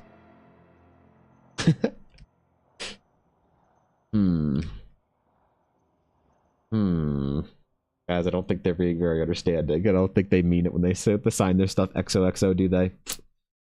Yeah. You don't have to realize content creators have to work just as hard as someone that's like an office worker and may not have time to do things like go to the doctor. Sometimes I'll have an injury, my friends are like, you're Canadian, go to the hospital. I'm like, I don't have time for that. Let it heal? Yeah. Yeah, I mean, it's always funny talking to my friends in the industry who are, because like I don't consider myself a content creator, you know, like at all. I stream work and stuff like that and make videos as marketing, but like we were having a conversation the other day about like artist content creators caring about like followings and shit like this, and it was proposed that that's why I cared about followings, but I just think it's good marketing for what you're doing. But yeah, when you're working for yourself, everyone thinks it's like my friends that work in game studios are like, bro, it must be so nice having like all this free time and stuff, like do what you want, you can just set your own hours. And it's great, sure, but like man, you know it's wild when your friend that works at a big tech company that makes $230,000 a year says they envy you. You're like, wild. Fucking wild. Crazy.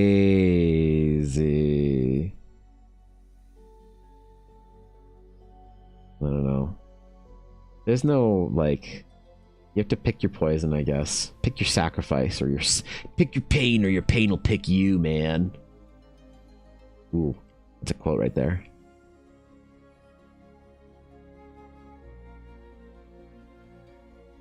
Yeah. You know what I realized, actually? I need to be a better boss.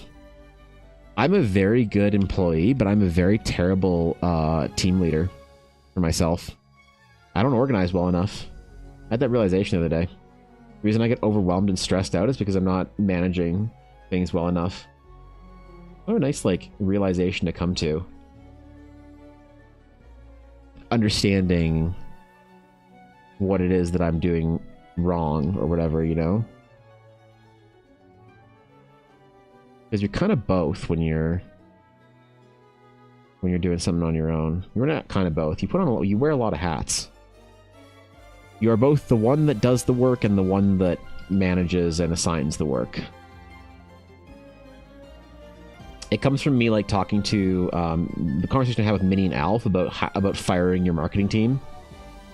You know, like if you're an artist and you don't. And if you're an artist and you get like, you know, commissions or whatever, or you create things, or you're freelance in any way and you don't market yourself, you don't make social media videos or whatever, or portfolio, whatever. Like let's say you don't want to work for the studios, you want to work for people and you don't make like any kind of like social media stuff to grow and get clients and stuff, that's you not marketing. And if you had a company and you had the product team and the marketing team just sat there and played League of Legends every time you told them to do work, what would you do with that marketing team? You would fucking fire them. Now the problem is, what if you are that marketing team? You have to fire yourself and hire a better version of yourself. That was a wild realization for me to think about. What's up, B-Town? Good to see you, man. Dig the stash, bro. Thanks, man. Trying to grow the whole thing out for like a month and just see where I'm at. I do this usually every year. Sometime in the summer or fall when I take some time off streaming, because yeah, I don't know, we'll see how it goes, see if I'm able to be a facial hair adult or if I'm still a disgusting smooth chin after this, but we shall see, you know. Ra's al Ghul cosplay, you know, I know that that's a DC character because I remember from the Green Arrow TV show with the handsome guy that Ra's al Ghul was a guy, but I have no fucking clue what he looks like, to be honest. I am not deep into comics enough to know what the man looks like, unfortunately. I am too ignorant on the topic, but I assume he's not a disgusting fucking mutant, and I assume that that's a compliment because I remember the TV show he was a good-looking guy.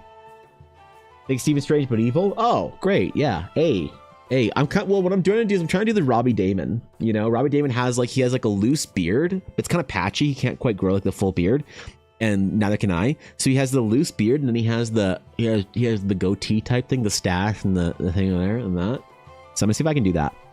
Because Robbie Damon, handsome guy, you know, real handsome dude. So, you know, maybe I can emulate some of that. I personally consider you a content creator because you're providing content by creating it, whether or not that's intent. As someone who's from the 2006 YouTube era as a viewer, it's definitely been weird watching content creators evolve from comedy sketches and makeup, basically anything. Sure, I mean, that's fair, is that I would say definitely that content creation then in that way is a part of freelance art. I wouldn't consider, the thing is, I'd consider what I like, sure, streaming on YouTube and that kind of stuff and videos and whatnot art is absolutely content creation, if you want to call it like that term, that general term of content creation. You're absolutely right about that. I don't disagree at all. The reason I don't consider myself a content creator is because that's not my focus, right? Like my end, when I think about content creators, I think of the end game is to like create content to like gain views and followers, but ultimately views, or let's just say impressions. And then you can sell those to advertisers to then give you dollar bills or whatever. That's how content creators, it's the pipeline of content creator sort of money making. That's how you make your job. Right now, whether you are using YouTube and like YouTube and basic ads and Twitch to market ads for a lesser value, kind of like up here that you don't have to manage, versus you doing it yourself and getting sponsorships through an agency, you know, talent manager, whatever like that, you're still sort of selling something to your audience. For me, this is not a process of me selling anything or getting views to be able to sell. Like, I don't make anything off ads on Twitch. I make like $30 a month or some shit like that. I don't make any on YouTube. Subs, things like that are great, but they don't like keep the fucking lights on. For me, what I'm trying to do is I'm trying to create a product, air quote product, that is the Realms of Eldara, and making videos about it, all the content creation that sort of goes into that kind of like feeds back into it as its own product. So I don't market anything else. I market my own stuff, if you want to say it like that. Like, I have a print store with prints that I sell, a Patreon that I do stuff for, or coffee that I do requests for, like today. So to me, it feels like, because the end game, I would say content creators are solely on the pipeline of using sort of like their following and leveraging it for other things. But when you're doing or building something or managing or whatever your own project, to me, that's like, what's the focus here? And because the focus for this would be growth.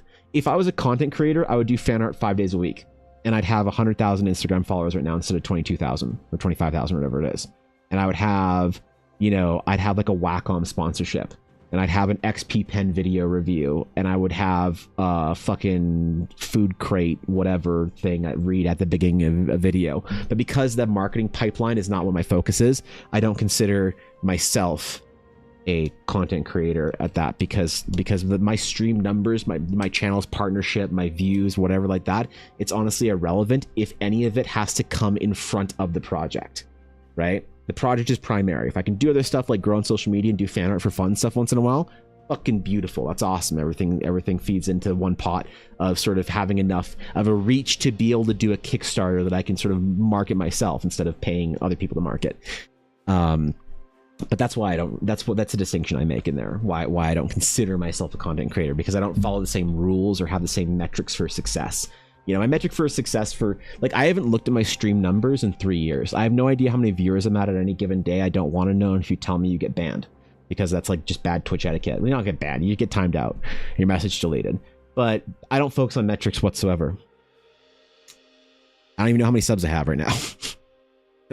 For me, a metric is did I move towards or create the thing, whatever the thing is that day? Check. Did people have fun? Check. Did I have fun? Check. All those three things are good. Then if I do that with 5 viewers or 55, that's irrelevant to me in a lot of ways, So that's why I like trying to separate the distinction that I make isn't there. That's why I don't like classify myself, because I don't think I get to classify myself as that. I think I've earned the right to say that, when there's other people who are very focused on that kind of thing. So the author writing novels, arguably a content creator. So yeah, the term likely refers to more social media personality influencers going basis.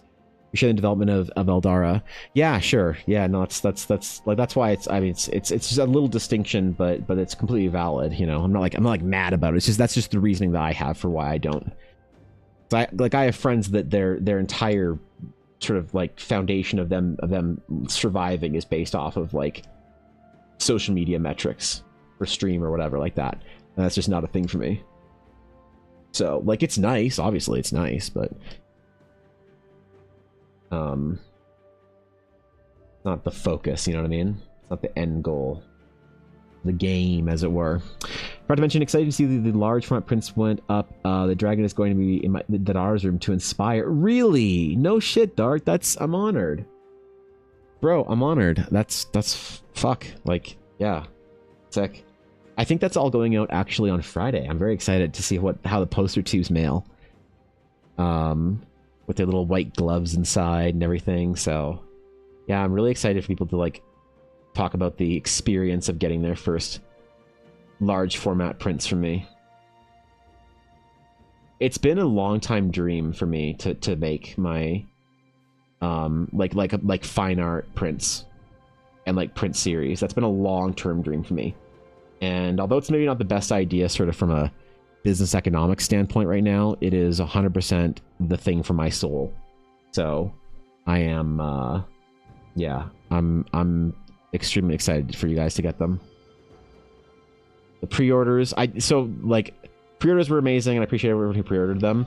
I haven't actually made a post, so I haven't like revealed to the greater world that I have them up, and I don't know how they're gonna respond to it. I don't know if the thing is, I don't know anything about like people that follow me. Like Instagram, I have 20,000 plus people that follow me on Instagram. That number boggles my mind, because this time last year I had like 400 or something, So I don't know these people, Like I know our stream and our chat and our Discord, and I know you guys at least a little bit. I know, what you guys are playing in D&D or what you like in fantasy or whatever, and I get to know, our guild. That's why I call us a guild, is because I like that term. I like it the way it feels. It feels like a Warcraft guild as opposed to like a following or something like that.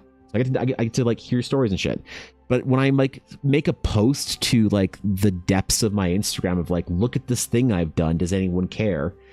I have no idea what people are going to think of it, I have no clue. So I'm a little nervous to do it, to be honest. I'm a little nervous to see if the greater internet finds it cool, or if they're like, neat, anyway, draw free Rin. Draw free Rin. And I'll be like, Greg, get off your alt accounts. Can't have a kid. Their room is going to be the walls painted to be D&D galore. I'm definitely going to have to support creators who do canvas prints to hang them on parts of the wall they match with. Yeah, dude. So I can print on canvas. I'm actually thinking about doing a canvas print test like series to see what that's like, because I can print on canvas. You know, the only problem with printing on canvas is I have to then stretch on canvas. You know, I have to stretch on canvas. And stretching canvas is a absolute pain in the ass, by the way. So canvas prints for me would be a lot of work, but like I want to do them because I just want to see what this $2,500, oh, I shouldn't smack it, $2,500 printer can do, you know, because it can print canvas rolls now. And so it's like I see the big poster prints on my like cold press paper and they look amazing. It's like, oh, what's it gonna look like on canvas, you know? So especially if I like varnish it and make it proper, like, oh, okay, dude, I got plans. It's gonna be, the problem is that it's quite expensive canvas to buy. So unless I'm gonna make a series, I can't like do it because then I need to like, you know what I mean? I need to like actually like make multiples of them and to make it like worth the money to buy the expensive roll of canvas on its own. So, but yeah, canvas is like definitely something I want to do, and I can do. I just gotta do it, you know. You see how much growth you'll get as you post more Critical Role fan art. Hopefully, 1.1% will be like me in Brooklyn, scrolling through social media and making an effort to find you here. I mean, that'd be great. Like that's yeah. I don't know. I mean, like I know that when you grow with fan art, it's always a double-edged sword. Right? Because people are not a fan of your art, they're fans of whatever you're doing fan art for. Growing with fan art is a very dangerous thing, and it's ill recommended if you have your own thing that you're trying to do as well.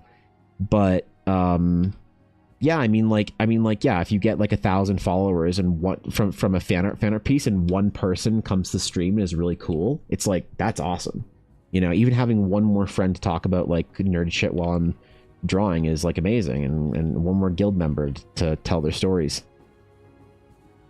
That's really cool. But I don't know, I think Critical Role is more in line though with a lot of things I do. Like if I was to do like the VTuber fan art, it's so funny on Twitter, you can actually trace it. If I post VTuber fan art or whatever for like Miwa or someone like that, and this isn't their fault or Stan or everybody like that, and I get like, let's say 20 followers out of it, the next time I post art that's not anime, I'll lose like between 25 and 50% of those people that just follow me. Because they're like, oh, sick anime art. I'm going to follow this artist who did this art of my Oshu VTuber. And then the next he's not anime art. Like, what is this trash? Why am I following this guy? Ugh, get out of here. Someone even said after I did Miwa Bell's piece, the next piece I posted after a Miwa Bell's piece, or no, who was it? It was no, it's Project Evangeline. Sorry, not Miwa Bell. Project Evangeline's piece that I did. So I'm posting the next thing that I did. Really disappointed to see you aren't doing anime anymore. Unfollow. Okay, I'm sorry I gave you the wrong impression, my friend. Yeah, I'm sorry, dude. Didn't mean to lead you on to think that you're just gonna find hot anime cat girls on my feed all the time, no matter what. Yeah, sorry. That was you, Ian? Yeah. Damn, bro. Well, I'm glad you, you know, glad yeah, glad you're honest with it. What's up, Smut? I'm awful for that, yeah. I don't know, we'll see how closely related or tied to Hello Critical Role there. How community are we is. doing today? Xenix, we're amazing. How are you, my friend? How are you, dude? Good to see you.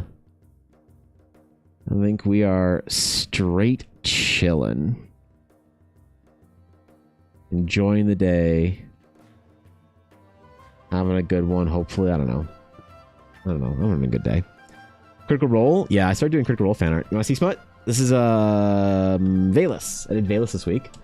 And then last week I did Tyranny. There they are. So I'm gonna do one character every week until I finish the whole campaign. So at least a party. Yeah, dude. God, I wish I could do prints. I had people offer to buy prints It's like, it's so painful to not. Like one video of someone doing something, they post something else completely around, so I have to click on my YouTube, figure out why the fuck I followed them. Yeah. That's fair, right? That's fair.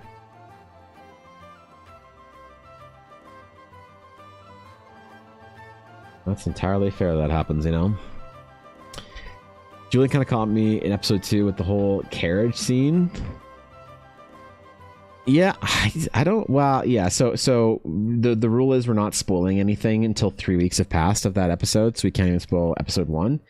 But episode 1, 2, what I will say, it's not spoilers. Is I'm just not a big Julian fan.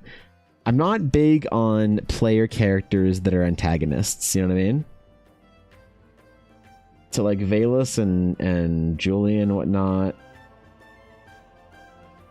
I find that the tension between the D&D players, like, I don't know, but obviously this isn't a D&D game, it's like a produced story thing or whatever, so, you know.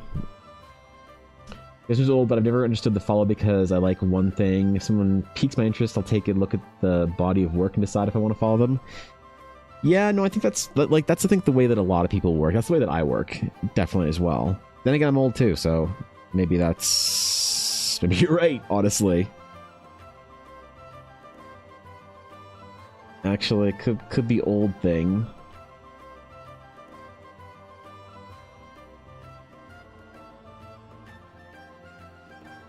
I don't know.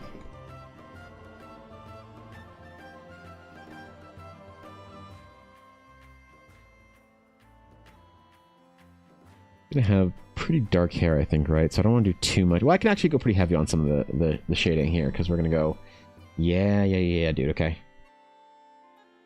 Permission granted to be heavy-handed on our boy's hair here. Not my age, so slight difference in old. Not on the internet. Once you hit 30, you're a boomer, so. As far as the internet's concerned, I'm an elder. I'm an elder, a sage, an ancient. Hal's immediately capturing my heart. Yeah. I find the whole Hal and what's Abria's character? Thaisha or whatever, Thaisha. I find that whole dynamic kind of weird.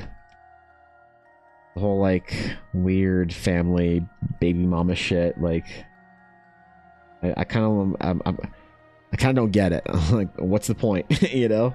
All right. Like, family drama is not the kind of drama I wanted of my fantasy story. You know what I mean? We'll see how interesting it is, but thank you for the follow, Ibdardo. Thank you. Appreciate that. Welcome in. These villain PCs are going to be their own separate session. If they were with the others as a DM, I'd be pissed. Yeah. Australia boomers represent the mischaracterization. Okay, maybe just me, but still. Yeah. Yeah, no. I get okay boomered often, bro. In my elder days, so. Okay, all the Zoomers are growing up, so they realize they can't okay boomer people. They all realized age comes for us all.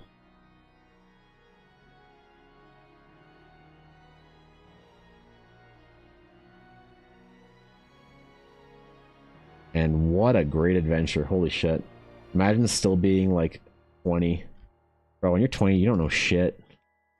You don't got anything going on, bro. Unless you're on a year break in Ibiza. And then you got a lot going on, I guess. I don't know. Wasn't me.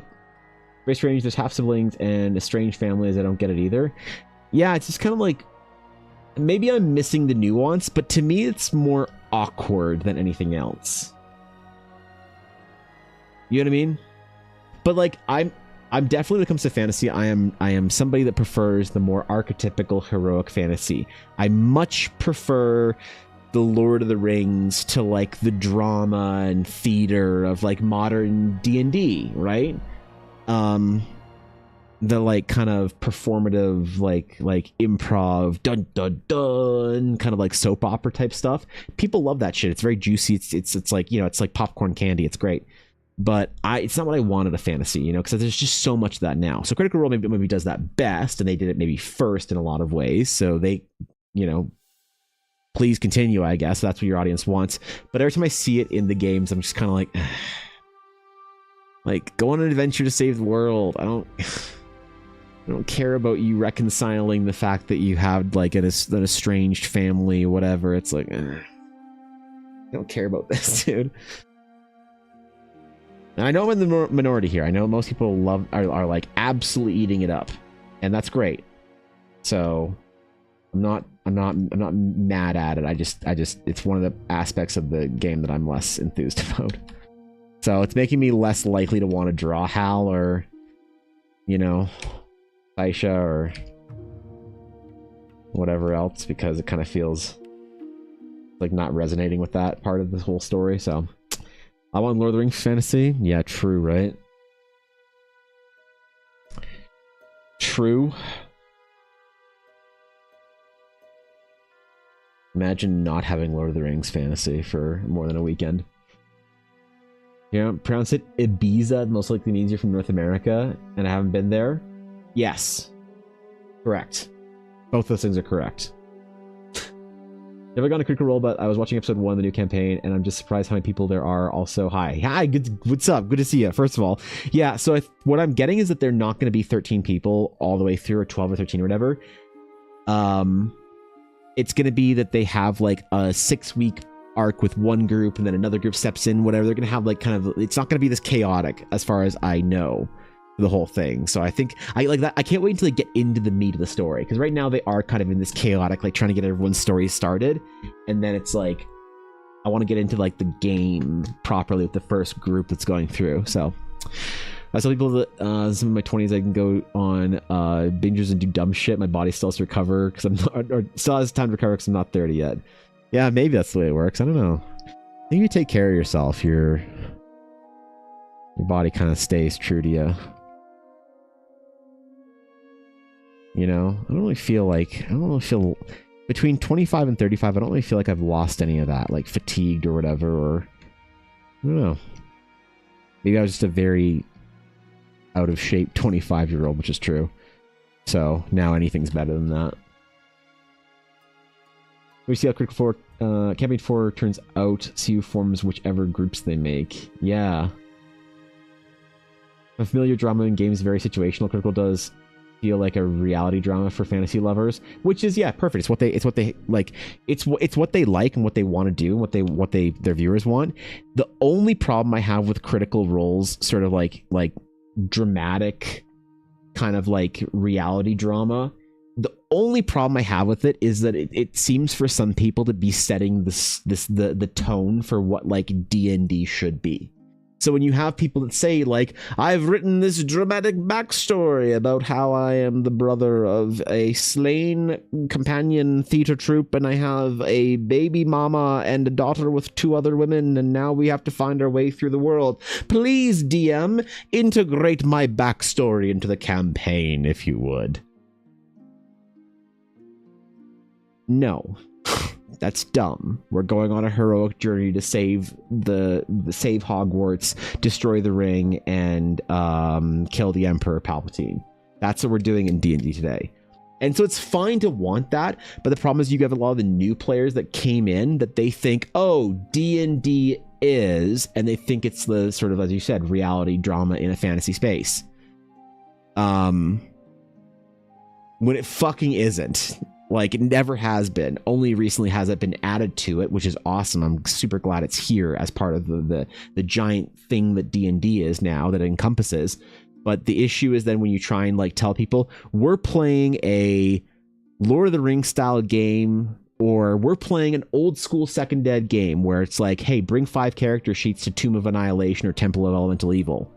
Because you're not leaving the temple on your 3rd character. We'll see how few characters you can go through before you come back. Like, but my backstory. There's no backstory. You're Thug 2.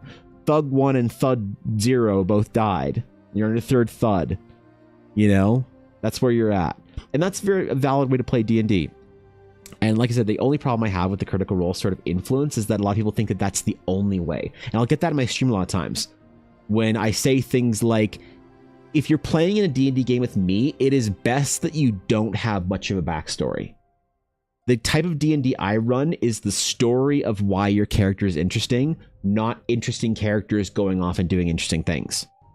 It is, if you're creating a D&D game for me, it is you are Harry Potter in the closet, you are Luke Skywalker on the farm, you are Frodo in the Hobbit hole. And the world, I will whisk you away on adventure and you get to find all the cool things about you.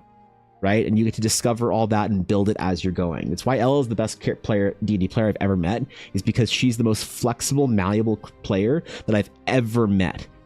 Right? Ever. And it's not just because I'm married to her, it's maybe because she's played so much D&D with me that she's adapted my style, but she's the best player I've ever met because of that, by a long shot. And it's totally fine to bring your character with 6 pages of backstory and all this drama and stuff like that. That's totally great, but it's not the kind of game that I run. And it's a little tough when people think that that's like, then that makes me like a bad DM because I don't run good D&D. You know what I mean? So that's the only problem I have with Critical Role's influence, is that they've kind of changed. It's kind of like the Mercer effect, but for D&D as a whole.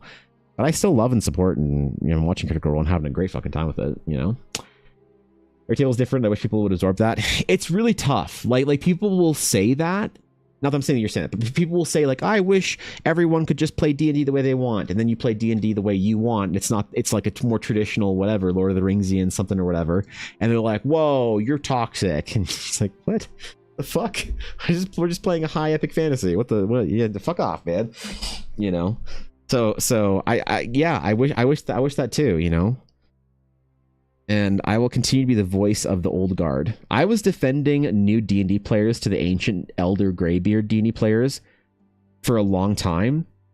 And now I find myself defending the elder players from the newbies, the new 5th ed peepos that are brand new to D&D. Which is kind of ironic then that it almost like flipped like that, People ask me what D&D is, I give a simple answer. It's an escape. That's a good one. Yeah. Well, I always just say D&D is a war game, and if you want to tell a story around it, go for it. But I believe in the Koval sort of method. D&D itself is a war game. All the story in RP is the spice that you put on top of it. But at the core of it, D&D is developed to be a war game. Maybe not 5th ed anymore, but, D&D as a whole, I think, transcends in some ways some of the newer editions or whatever. Maybe not, though. Maybe people would disagree with that. That's fine. Let's see the first bat. Let's go, dude. Oh, Brendan was like, bring up backup characters, which is funny, too. I like that. I like that he made them have backup characters and, like, death saves and shit like that. That's ballsy. I think I'm gonna like Brennan as a DM. I think I'm gonna really, really like him, which is awesome. I was hoping I would. And I'm glad that I am, I guess.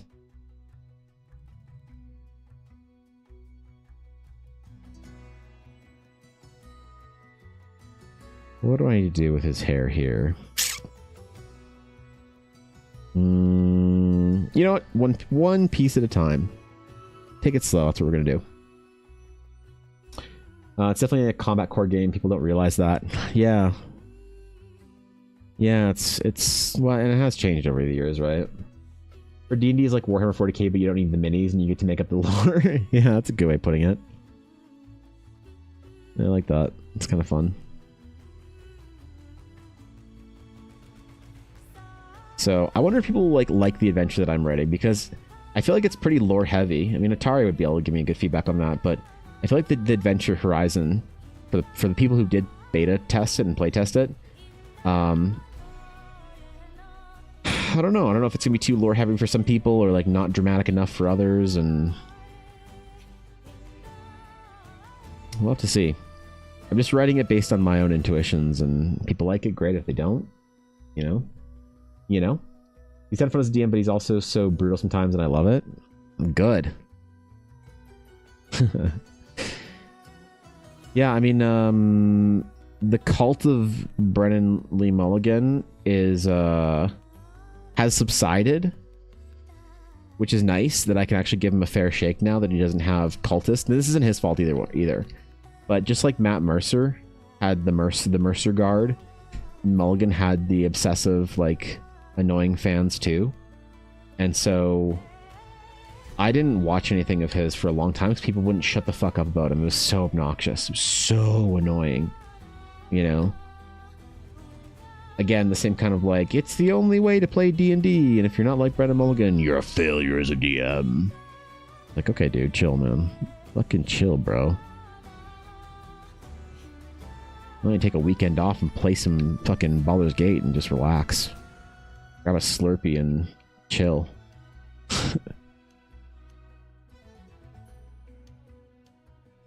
Like, I appreciate the enthusiasm, but let's just relax here for a minute. There are other preferences. A big fantasy world to explore sounds amazing. Yeah, I hope people like it. I hope people like it. I do see more and more though the issue with D&D. The impression of newer D&D players and sometimes even older D&D players now as to what D&D is or should be is getting in the way of good world building a lot more than I thought it would, because it was never apparent to me that that was going to be the case. So I really got to figure out what to do. I'm worried that the Realms of Eldara can't be fully developed until it's its own system, that I can't use D&D. Because when I pick and choose what I want from D&D, people get really mad. People get really butthurt about it. Not everybody, like most of you guys are cool with it, but when I say things like, yeah, I don't really think like warlocks work because patron-based magic is kind of like against the rules of sort of like how magic kind of works in the world, or like the established lore. So like a warlock would be a very powerful and rare individual, you know? It's like, but warlocks, you know? Or whatever. They're a core D&D class. It's like, fair enough, man, you know? Fair enough. I said we're playing D&D and you have an idea as to what D&D is, and fair enough. So, doesn't help that Mulligan's mom is a renowned author and stuff. Some of her following claimed on him because they were expecting him to be just as good or better. Really? I don't know that. What is she... Has she written anything I might know? That's cool. Probably helps him be a good storyteller or naturally adept with it, you know? The other things Matt Mercer has done for D&D, but Brendan is probably the more ideal DM. You think so? For you? That's fair.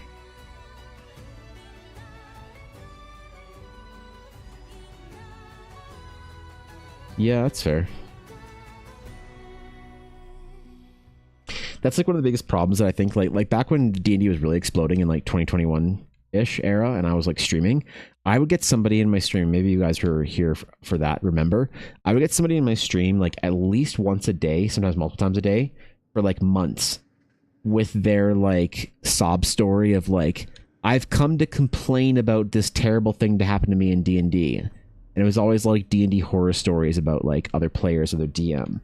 And often people would be like, my DM's the worst. Oh my god, you guys. Oh my god, I need to tell somebody. I need to trauma dump that my DM's the worst person ever.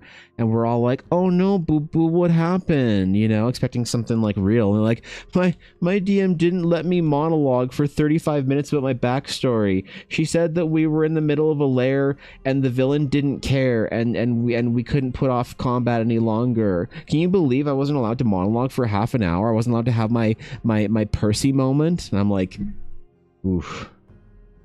I don't know if I'd call your DM the worst DM ever. I think you just have a different stylistic DM, you know? And that happened all the time where people would like complain about their DM. And I think, doesn't sound like you have a bad DM. Sounds like you have a different style of DM than you are of player. And you've mismatched.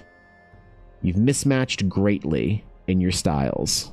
And that is a tragedy, but doesn't mean your DM's a terrible fucking person. You know? I think I watch enough DMs to think that there isn't a right way to do it. It just varies by player and DM. Yeah, couldn't have said better. Friends of mine wrote the comic called Starstruck. Vampirella and Starstruck are some of her works. Oh, I know Vampirella. Well, I've never read Vampirella, but I know like the IP. I don't know what Vamps is or Starstruck. That's cool. So pretty well-known writer then. Okay, rad, dude. I wrote one of the Indiana Jones comics as well. Oh, cool. Look up Elaine Lee. Let's see.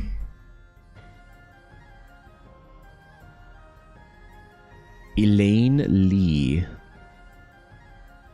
Children, Brennan Lee Mulligan. American actress, playwright, producer, and writer, specializes in graphic novels. Oh, wow, okay. What's she done? Let us see, Miss Lee.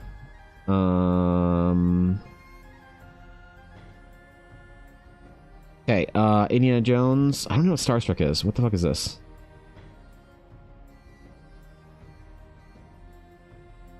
Yeah, I've never encountered this before. Ragman, no idea. But DC, that's pretty cool though. Vamps? So okay, so what is Vamps? I don't recognize. Oh, yeah, okay, I don't know that one either. Vampirella? No, I don't even want to click on the fucking thing. Saber, not familiar. Some big names in here though, like working for like actual like Marvel, even like IDW and things like that, like more indie stuff.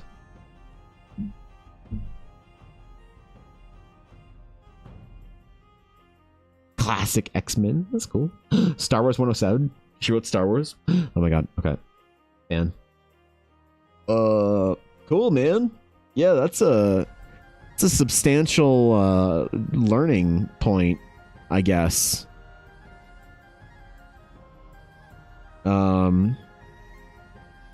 Oh, it was nominated for a Jack Kirby Award. That's awesome. That's sweet. I like that. Good for her, man. Oh, and she worked in The Doctors. That's cool. What a parent to have, man. You know, sometimes I wonder what it's like to grow up with parents that have unconventional careers. Not that like my parents had very conventional whatever stuff. Come from a very normal lower middle class whatever family. I wonder what it'll be like for like my kids to grow up with a dad that's a artist and streamer, and you know, it's like, what's that gonna be like, right? Are they gonna find my fucking VODs from 2023 of me being like, okay guys, so you're gonna draw cat ears on the cat girls so that you make sure that the gooners know which side of the D&D to be on for you. All right, Keck Farm, can we get Pogs in chat? And he'd be like, oh shit, that's my dad right there. Oh, clips, oh god. You know, like a lot of big streamers like Tim the Tap Man or whatever have like kids now, and I wonder what it's gonna be like for them growing up. You know? Oh god, it's gonna be weird, isn't it? I had to delete all my clips, delete the VODs, pour Kool-Aid on the servers. You know, and make some of his work as a DM off his mom's Star Trek series. Oh, cool. Okay. Love Matt Mercer, don't get me wrong, but also love Abraham Brennan and Ivan Van Norman. They're all very different. Well, I might just be starting a little one-on-one D&D series with Ella soon enough, so we'll see how my DMing style lines up. I worry that like there's a lot of people that have offered to play D&D with me, but I don't think a lot of people who have offered to play D&D with me would like to play D&D with me. I think a lot of people that have like said like, hey man, if you need players for this or that, like I got you. And then like I hear them talk about D&D and it's like, you are absolutely more of a modern player and you would hate my like lack of giving a shit about your backstory. You know? We're not having your whole Asterian monologue before you get to slay your vampire father for romancing the third Dragon Queen's court. If you want deep, rich backstory, then you better have something to do with the fucking world. You know? I don't think a lot of people would vibe with that. That or I'll be the greatest DM to ever make videos on the internet. And it'll be the Evan Blair effect. Oh my god, I wish my DM was as cool as Evan Blair.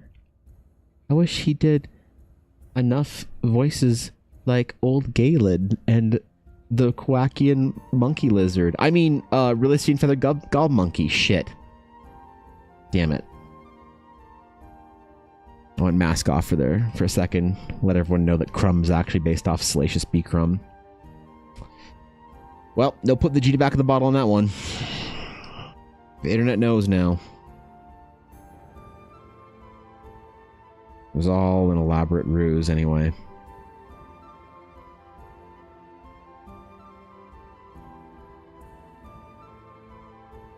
This guy's too handsome. I don't like it. We gotta fix this shit. He's too pretty. He needs more stubble.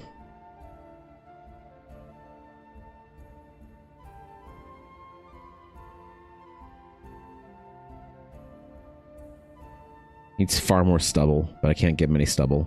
God damn it, Slesian.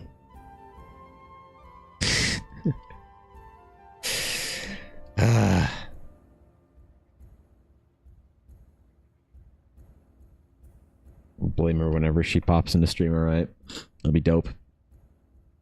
Bro, I need some more water. Hold on, give me a sec. Here, I'll give you Valus to look at while I'm gone. There you go. There you go. Now you can't revolt because Valus will judge you.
No revolts. I'm proud.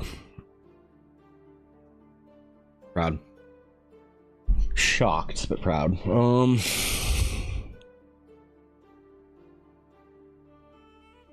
I still don't know what to do with the background, bro. Still have no idea what to do for her.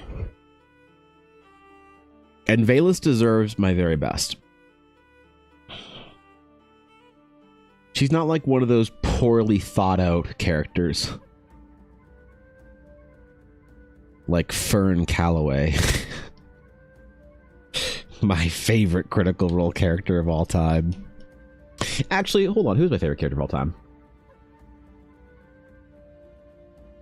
Fern's up there. I'll be honest.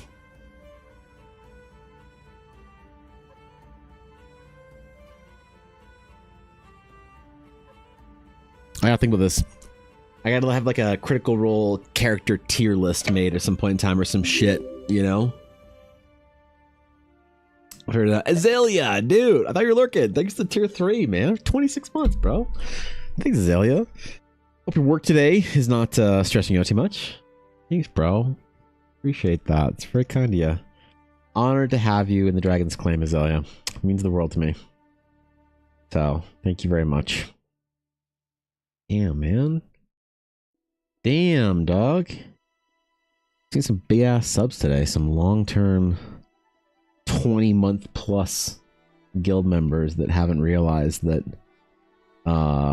their sub renewed automatically. Yeah, shit, what do you do with that? Wait, hold on. Okay, so hold on. Let me go into the tank on this for a second here. Who would be my favorite Critical Role characters? Because I'm gonna do fan art. I'm gonna do fan art for my favorite characters, like from old campaigns. It's hard not to be a fan of, I think, a lot of the characters in campaign 1 for me, because it was the most sort of traditional, archetypical, whatever. I think Grog is an easy choice from campaign 1 for me. Weirdly, though, Grog and Pike. I think they are my favorites from campaign 1. I'm not sure if that's a popular or unpopular opinion. Grog and Pike. Campaign 2, who would have been my favorite? Didn't really fall in love with campaign 2 all that much.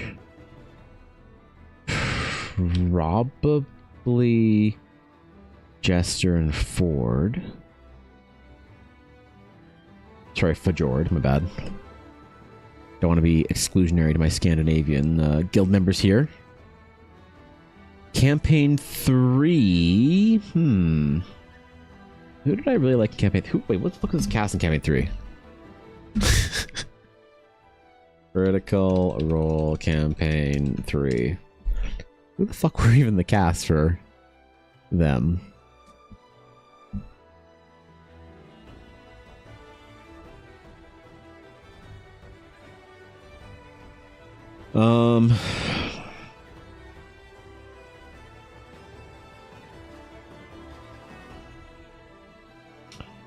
Probably Emoigen, maybe?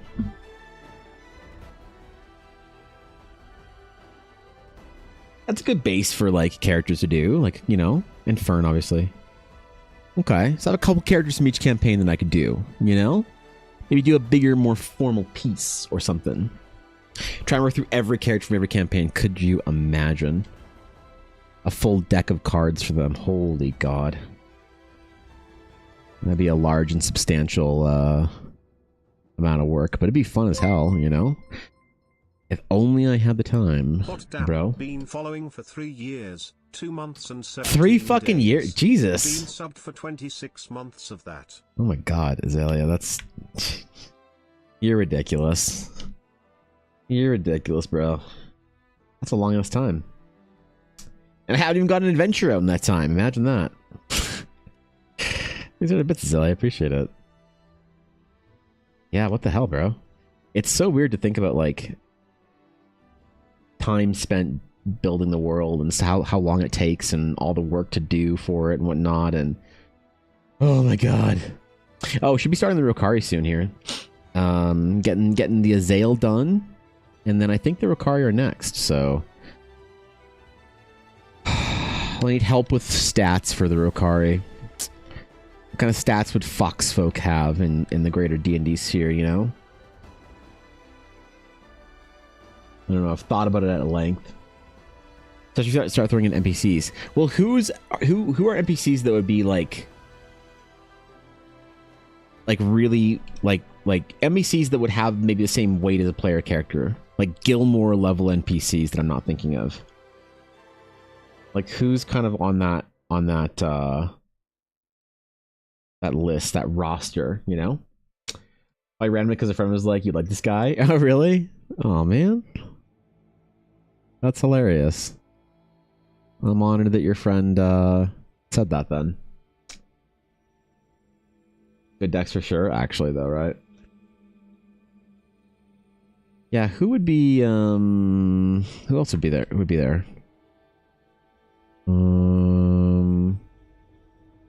Gilmore, Pumat Soul, yeah. Traveler Ruby, yeah. Essek, who the fuck was Essek again?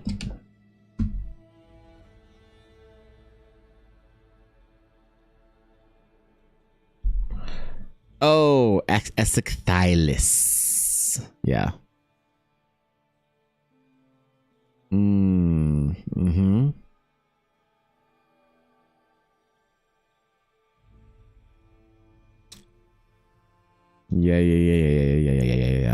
Yeah. Okay.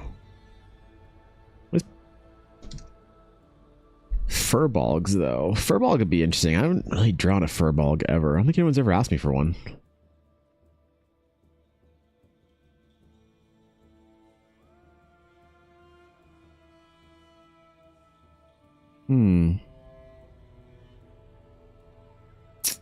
Yeah, dude. All right. But then really super gone into critical role campaigns? No, I mean it's a very niche thing for D&D. I think like as far as it's a very large niche, but I'd say it's still with a niche within D&D. No, I don't think that's strange at all. Nah, you're Gucci. I'm trying really hard to follow this campaign because I really miss having things to look forward to every week, you know? When I've like spent the most amount of time in the tank, like I've never worked so hard in my entire life as I have in the last couple of years. And maybe even in the last like 8 months. And so what I find is that I need things to break me out of that once in a while. So game releases for things like things to look forward to. Game releases, TV shows, movies, things like that, you know? And there's not a whole lot of games out that really are capturing my deep attention. So there's leaks for a new Pokemon game, which is kind of exciting. Looked pretty cool. But besides that, there's not like a lot of games on the horizon. Maybe like the Warcraft Midnight, obviously. I don't know what else is like really capturing my attention for games. So having like Critical Role as a show to look forward to every week and like as a thing that I can kind of like, you know, like I'm trying my hardest to invest in it as much as I can. Because I really would desperately love to have something to look forward to every week. A video on Monday for a 4-hour-long plus podcast of a thing that I'm enjoying watching. You know, that's one of the reasons why I'm really trying hard for this one to stay with it. And you kind of need to stay with it for it to be a thing. I think, you know, you kind of can't like bounce in and out. It's not like a podcast that I follow where it's like, oh, this person's on this person's podcast, I'll watch that. It's like an every week type thing, like a TV show, you know? That started off strong for me, but I always end up falling off like after a few months. Me too, for the most part, right? What's your art of Grog Fjord and Sir Theon Darrington? Yeah, Grog would be fun. I do Grog and Fjord. You love Furbolgs? What do you love about Furbolgs? A lot of people who like Furbolgs are you know, very passionate. Furbolgs aren't popular enough for a game like D&D. Yeah. Well, I was gonna do this thing where I was gonna do a character. I was gonna make mod characters for all my mods, and one of them wanted a Furbolg. And but she hasn't been around in a while, long enough that I even had to unmod her. God, I need to organize that up. Anyway, So I was gonna do a Furbolg, and I was all planning on doing her character as a Furbolg, but yeah, that was like the only time anyone's ever even like asked for a character Furbolg art of any kind.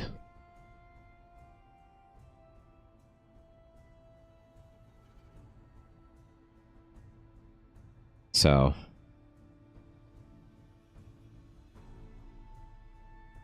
besides that, nope. They don't want them for blogs, bro. I feel that it's been ages since I was caught up on Critical Role. Specifically, having something to fixate on every week is nice. Just once a week is a treat. Yeah, and like in the times where I've been the most focused in my life, I have found myself needing things to look forward to the most. Like when I was in art school, it was very, very challenging. It was just like the amount of work, the monotony, the dreariness, the drives. The art school was soul crushing for me. It was so intense. When you think of art school, you think like kind of a loose, like weak ass kind of program. My art school was unbelievably difficult, and that's just the way they liked it. So like the dropout rate and the acceptance rate was just abysmal. Fucking, you know, a slaughter. So when I was in art school, I needed something to look forward to, right? Just because I needed to like not just every day live and breathe, just work, you know? And so this is back in like 2000 and what? 10-ish? The way I solved it for myself is I actually got video game magazine subscriptions. I subscribed to like the PlayStation magazine and things like that. And I think the PC Gamer as well, maybe Nintendo. Just so like every once in a while when I sort of slogged home from school, I could check the mailbox out front. And sometimes there was something in there that would kind of surprise me and be fun. And that was beneficial for me, for my happiness and health. Having something to look forward to every month was big. And so in the same way, having a show that you're watching or you're looking forward to, I think is also big. Also helps out quite a bit. So it's one of the reasons why I'm trying so hard to like break the grind of just working every day all day and not having anything like kind of break it up, you know? So new Critical Role, sign me the fuck up. I'm ready. They do good shit there, better than a lot of things out there. What am I gonna do? Watch Amazon original TV? Watch the next Marvel TV show?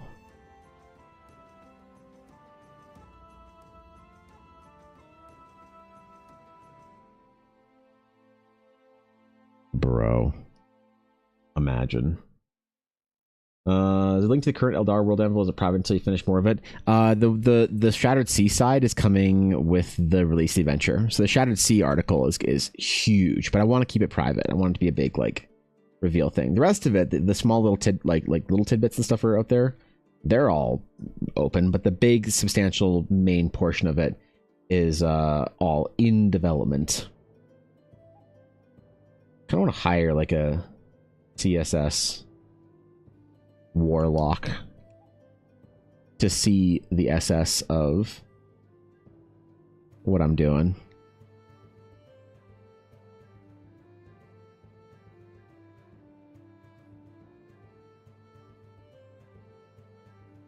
You try a longer ponytail. Hold on. I feel the problem is with long straight ponytails, especially if they're too low, they look far too feminine.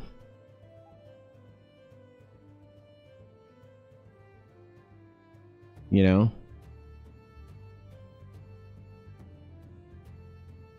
Like, I don't know. It just feels like it doesn't really fit, you know?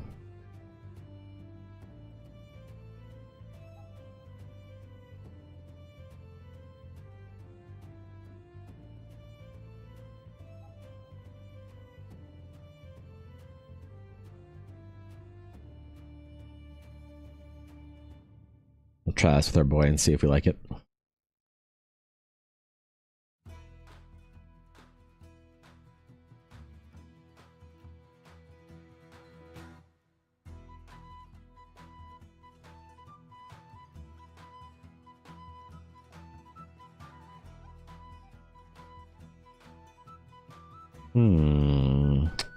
Monka. Ooh, I can do my fill layer, actually. We could see what the... Because I believe he's black hair, right?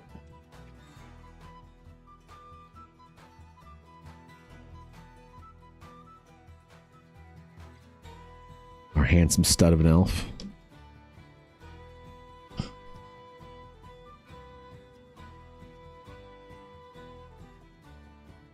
Paint all that in, you know? Jason says caught up on control. Where was I? Can't wait for the info on the lore. Yeah, I hope people like it. I hope the nerds enjoy it. I really do.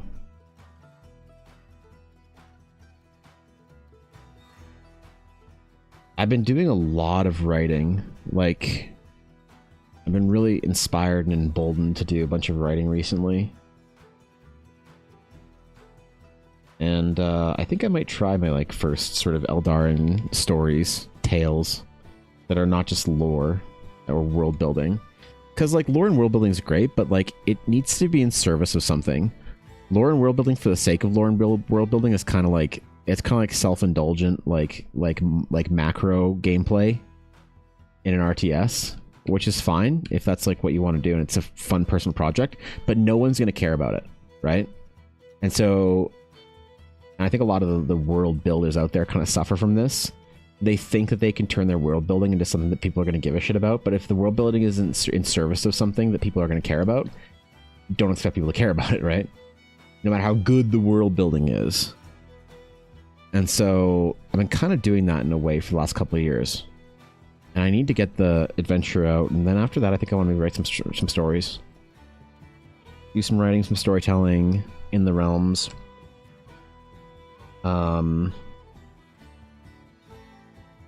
Build some characters out, things like that.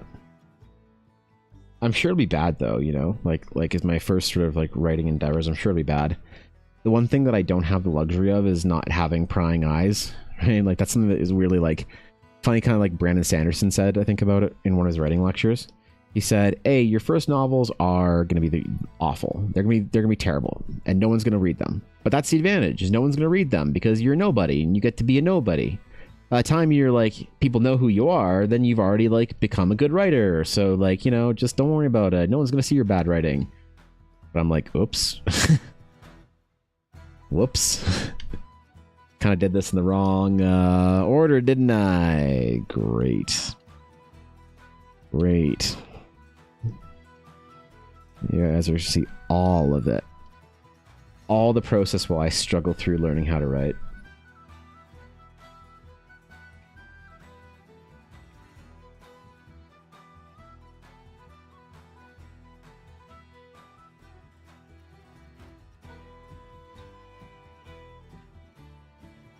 I was given some toxic writing advice though from somebody who's a local author in Alberta, it's a fantasy author. And he said, I told him I was like considering doing this stuff, and he told me about like publishing and stuff, and he goes through Amazon and a bunch of other stuff.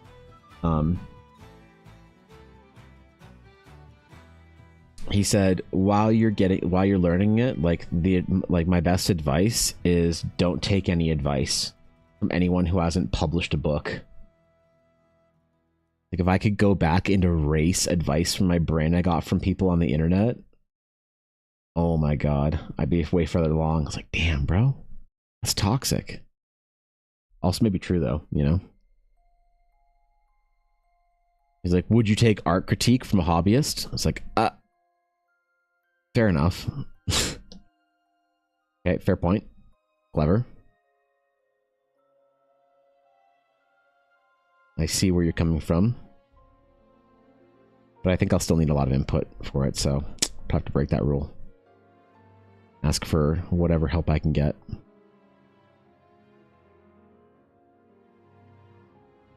Ooh, our handsome lad here is getting handsomer as the day goes.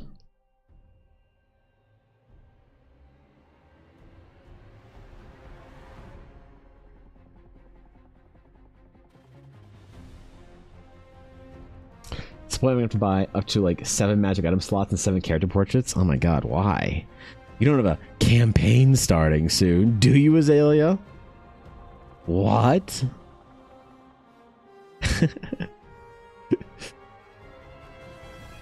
God, 7 players? That's a lot, man. What are the item slots for? Tell me, are you doing like artifact kind of weapon, like legacy type thing? Like, I love games like that, you know, where you get like a weapon that you can grow with or whatever. I love that shit. I've never been able to implement it, but when DMs do that, it's like always one of my favorite things to like hear them talk about how they do it. Not that that's necessarily what you're doing, but oh, this one that's been going for 6. Oh, okay, all right. Yeah. Okay, I'm recalling things. So you've kind of finalized like who the players are, like people are kind of sticking with. Did you start with 7 players, or did you start with more and a couple of them like kind of fell through or fell out or whatever, which happens in games, you know? Get an item from one of the gods, bless them. Yeah. Okay, right. Yep. Start with 4. It grew? Because I thought you were saying that you wanted to get stuff done at some point in time if you saw who like stuck around or whatever. Kind of miss the Friday item drawing giveaways that you used to do, Evan. Yeah, I miss those as well sometimes. They were fun. And I'll probably go back to them sometime early next year, maybe. Taking a year off and letting it kind of cool down for a while is probably enough. Or I might just start doing them randomly here and there. The problem is I had to stop them because people were getting real weird and toxic and degenerate about it. And people would be whiny about it. If I'm not like, dude, most people were really chill, but enough people weren't chill about it that I needed to figure out a way to do it better. And I think I have. Like, here's the way I'm going to do it. Okay. Going forward. Friday item requests are going to look like this. I am going to build an armory. Okay. The Eldarin Armory, in which I post magic items, as I currently do. Right? And so you're going to have the lore for it. You're going to have the magic item. You're going to have whatever, you know? And it's going to be something that I want to do maybe like 2 on a Friday instead of 4. And what I'm going to do is I'm going to let people make requests for stuff insofar as they're going to be like, dude, for my own game, I need a staff that is a staff of magic eldritch. And so I need you to draw me an eldritch magic staff. So I'll draw them an eldritch magic staff, right? And then rather than giving that staff and giving it to, because like you don't own it when I give it to you, it's like, I do a request for you, it's not yours. Like I don't use it out of respect for the person, but it's not like, oh, I own the thing and you can't ever post it because I want it fair and square. Like that's not the way it works, right? So what I was going to do instead is use it as an opportunity for people to request things for their own games that then I will be able to put in the armory for everyone to use. So rather than doing one thing for one person, it's like, bro, I really need art of like a fire sword. Cool. And then I'll add the fire sword to the armory, and then I'll make up fire sword rules. And you'll probably have different fire sword rules for your game. Or maybe you use these ones or whatever. But I can like add every week I can add a couple magic items to the armory. You know, so people can actually have a serious amount of stuff to, you know, like I think it'd be cool. And that's the way I want to do requests going forward. So it's going to be the same but slightly different. Practically the same, but it'll be less annoying because less people will be as obnoxious over to like, oh, I this is my item and I get it and I own it and you have to do it differently because, you know, it's like, okay, chill, bro. Hopefully that makes people less like cringe and toxic and shit and whatever. So,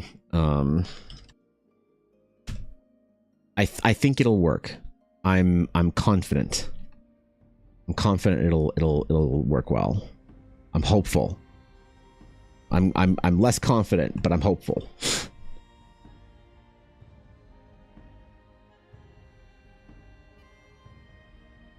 And then yeah, you can get the item you need for your game, and I can get an item that I can post to the world that people can actually use, and I can make it Eldarin friendly, you know?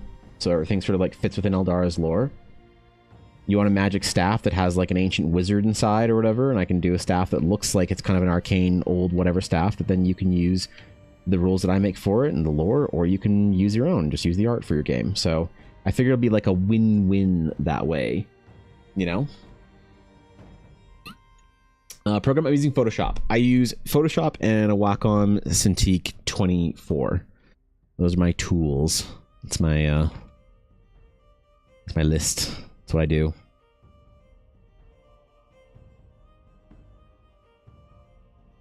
No, you're good. There's a command for it, but it rarely ever gets triggered. So there'll be an armory section in the Discord. Yes, that's the idea. Is the intent, so that every week when we add something new to it, it's like kind of exciting. So even if you don't get your sketches, like you don't win a sketch that week, you can still hopefully get something useful and be excited about. Like, oh, cool! Here's all the new items that we get.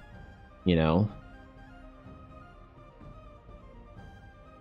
And then hopefully it's more useful to more people as opposed to me being like working for one person one at a time. And then I can even do arena like that a little bit better. People aren't going to be so fucking butthurt when they lose arenas. I always thought arenas were fun, but some people like you know, I lost followers because of arenas. You know that shit? I lost followers because of arenas.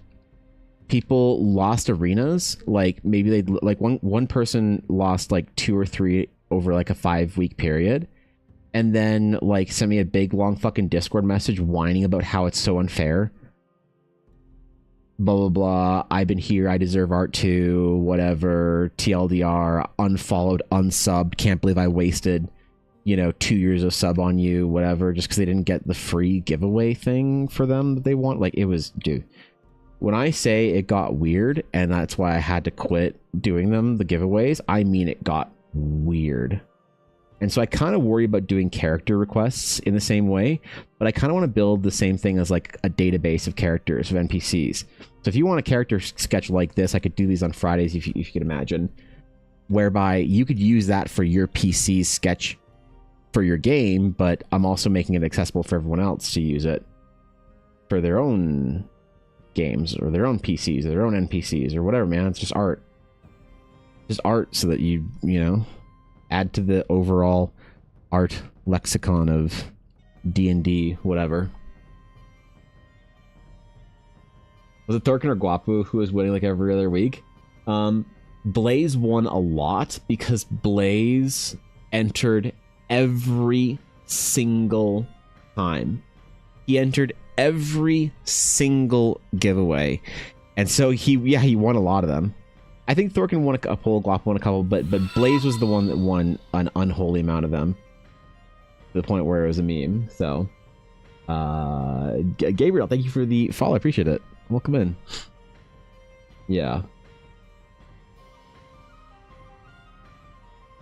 no, it was absolutely throughout the Blaze. Blaze never seen him around anymore, I feel like.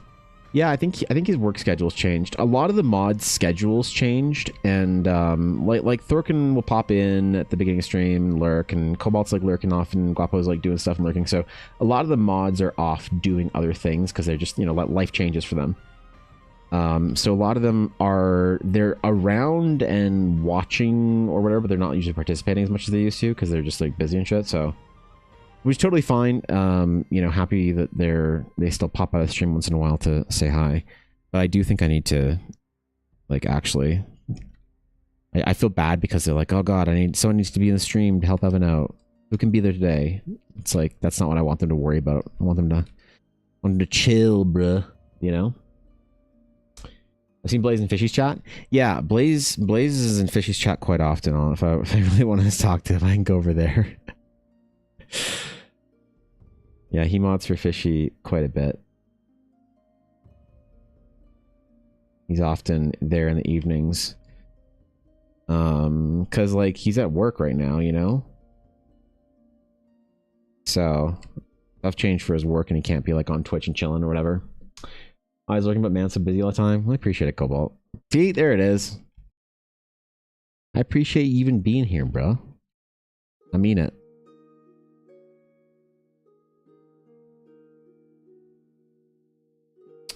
Glad you're off conquering the world, doing amazing shit.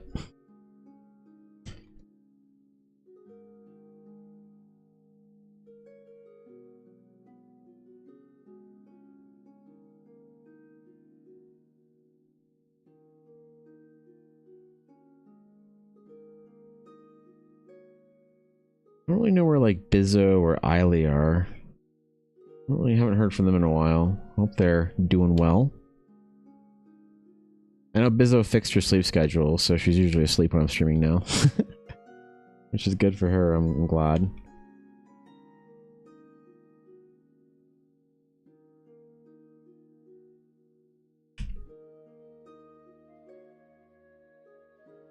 But like also a streamer my size doesn't really need a lot of mods, so that's why I haven't like modded anyone else or whatever, because it's not like,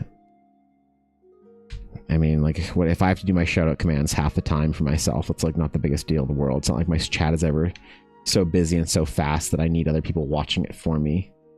So that's one of the reasons why I haven't like changed that at all, updated it, whatever. Hired new mods.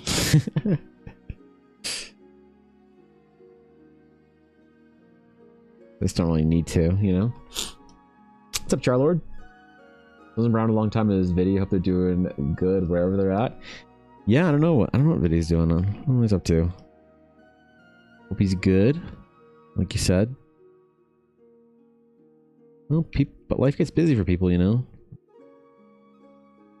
Life gets busy.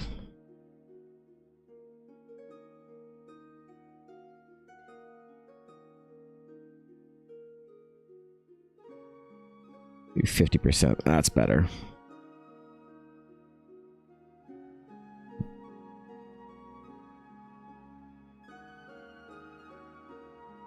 Taking my time on this, man.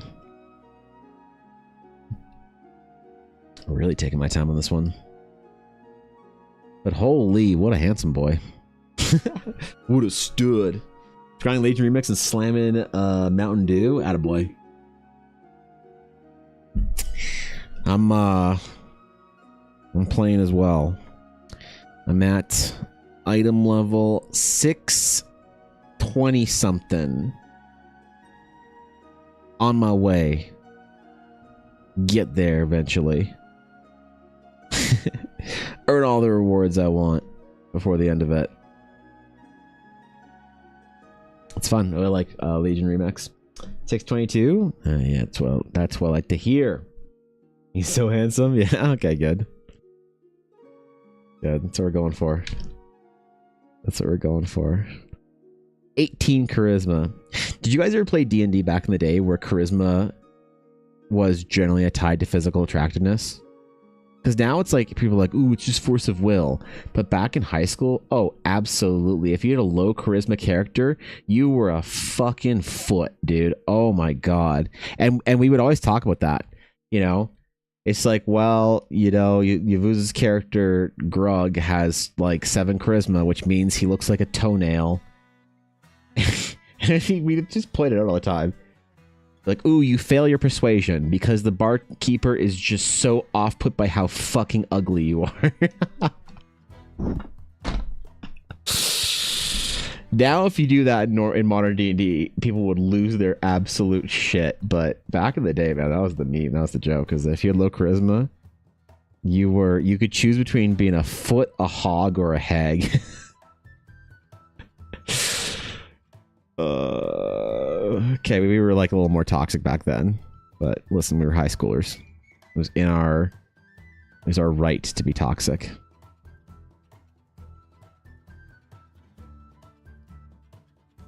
This guy's natural charisma is 22. 22. 1, 2, first second charisma tied to actual beauty. Yeah. Even in 3.5 we did the same way, so, you know. You'd always have to have, like, charisma, like, at least, like, you know, at least 14, bro. At least 14, dude. So we'd have like people, friends would like make like a barbarian to give him like 13 charisma just because you don't want to be ugly. You don't want to be ugly.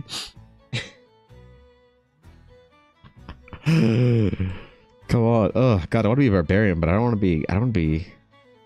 That'd be ghastly. Oh my god. Just imagine playing a low charisma character. Ugh.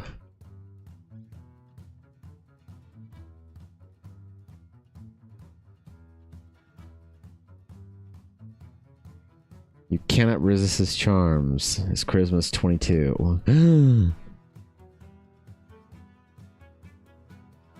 22 charisma, and he is ready to make a persuasion check.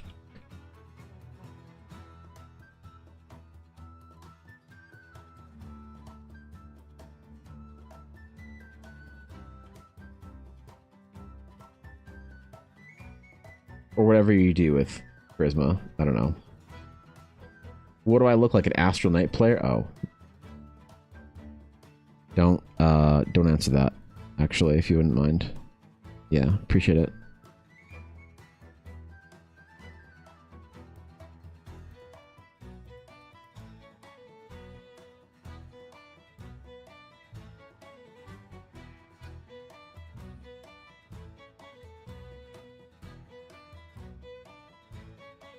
How do neck muscles work?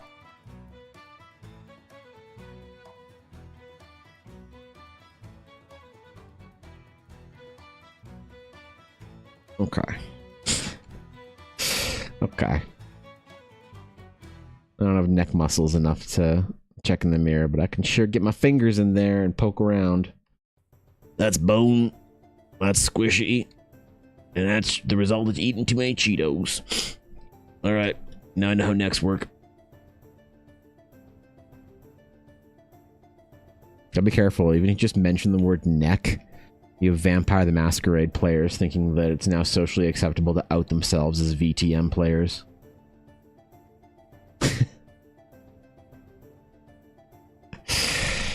They think it's socially acceptable to be in the public space now. Get back in your shame closet, you weirdo. VTM players, ugh, can you imagine? With our DM one day, my Dex fighter had to use a dexterity book, or had the dexterity book used. The Dex went to 22.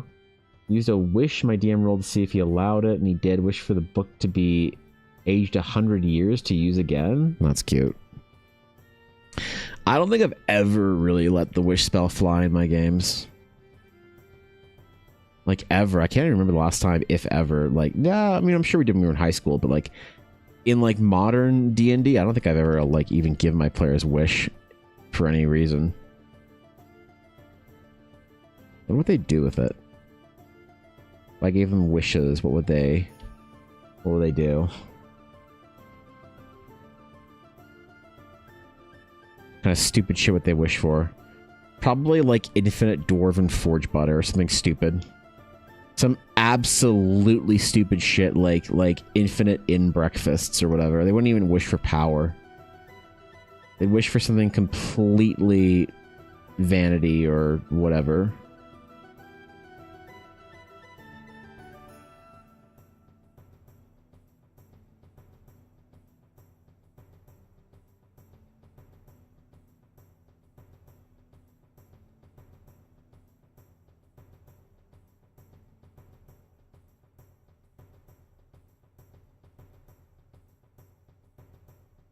And then my game would be over at that point. Common fantasy monsters or critters you explicitly not incorporating into Eldara, just including implicit emissions. So anything that's Wizards of the Coast property, so beholders, things like that, are not in Eldara. Things that are more fairy tale-esque, like a mimic, not in Eldara.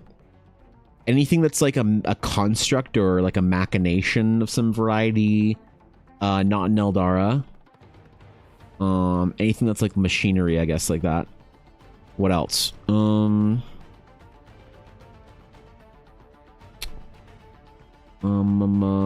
fairies.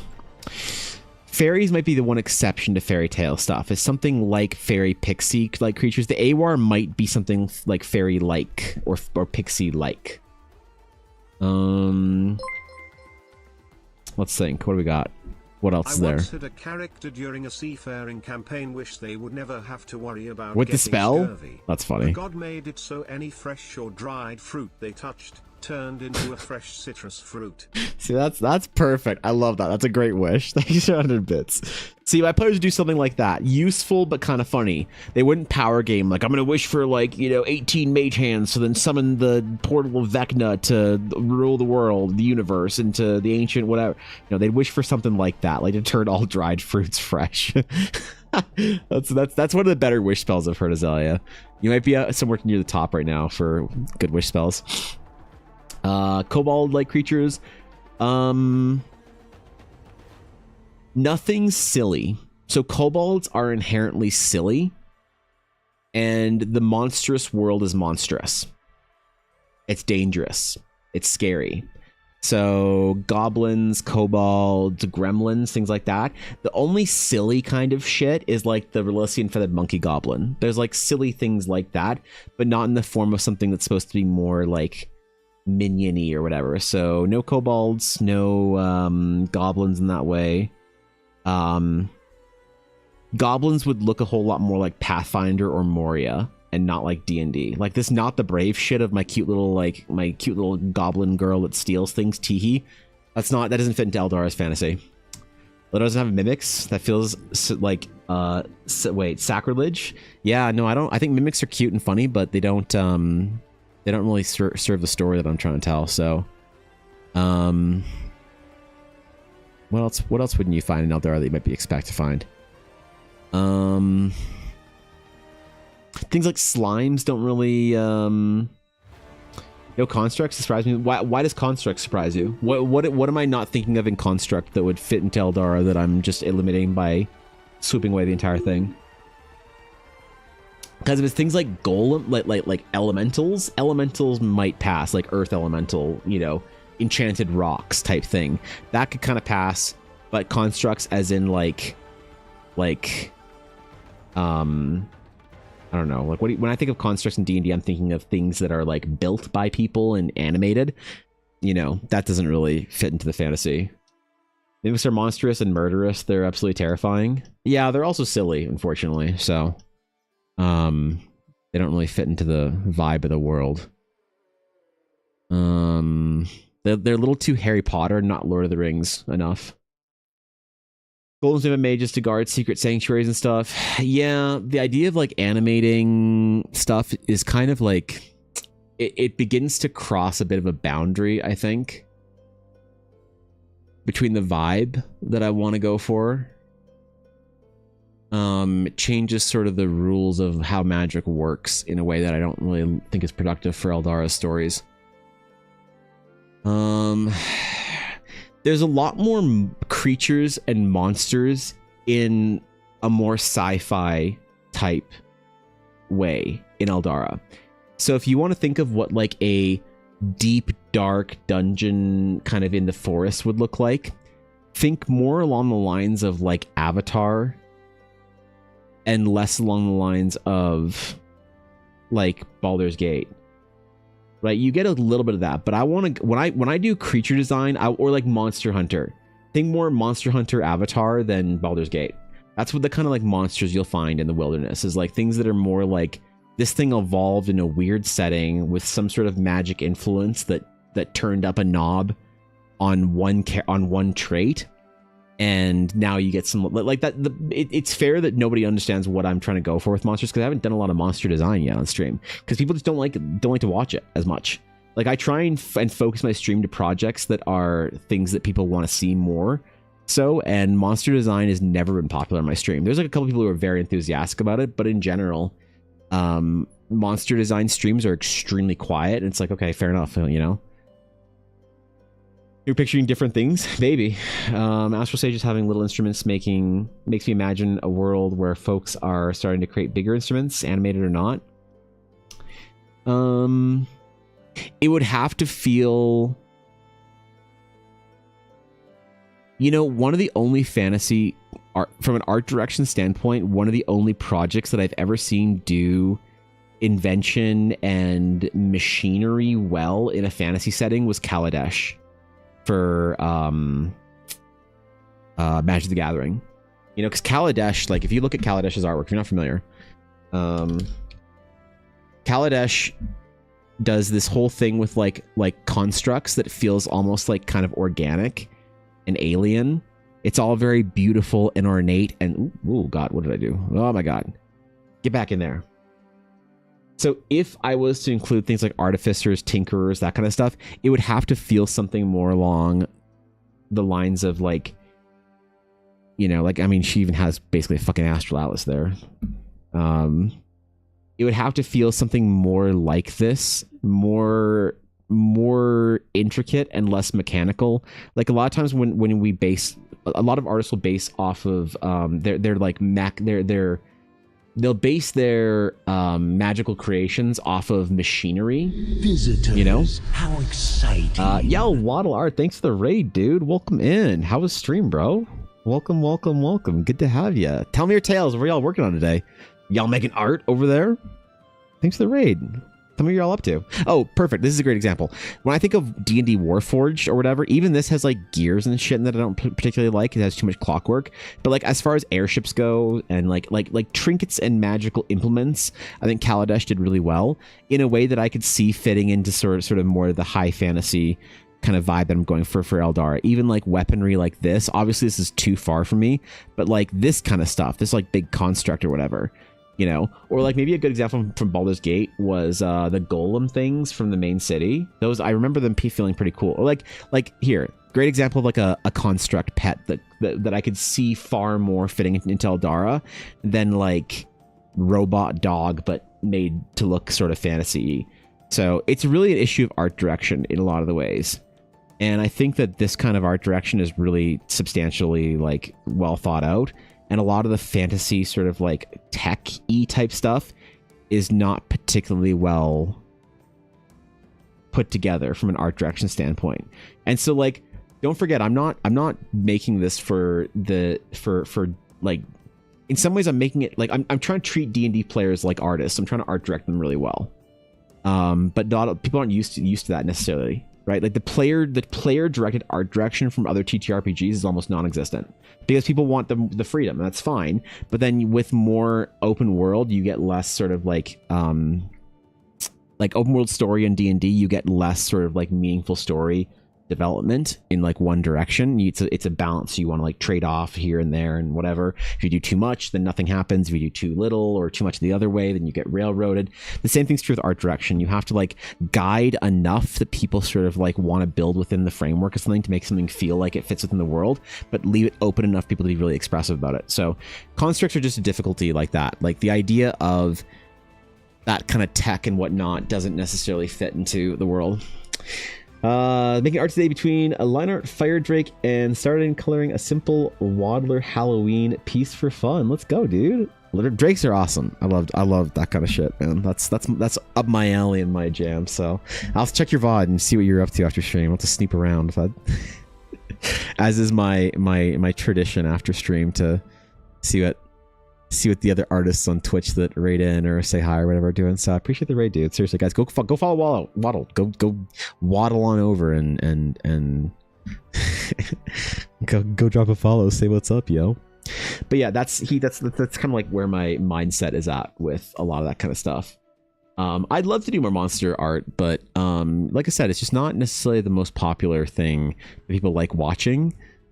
For some reason, whatever it is, and that's fair enough. But it's like if I have to do two projects anyway for Eldara, and one people really like watching on stream, the other people don't like watching on stream, I'll just, you know. But because of that also, like I've kind of failed that then commitment because the Eldara needs lots of monsters. But I haven't been doing a ton of it off stream just because I've been so busy with whatever else, commissions and, you know, requests and shit like that. So maybe I should force the time for that on stream and do some monster and creature designs. But also one of the other things that's very important for like art direct, like for thinking about this like an actual like video. Excuse me. Let's think about this more like a video game than a D&D campaign. That's the way I'm trying to set it up. So if we're trying to create areas and whatnot, we need to. If you have a new place, a new, I don't know. Let's just call it an area. If we're thinking about it from an art direction standpoint, what do we need? We need the people. We need the culture. We need the wildlife, so the monsters. I'm not using the term monster here because not all of it's like an enemy. And we need the natural world, right?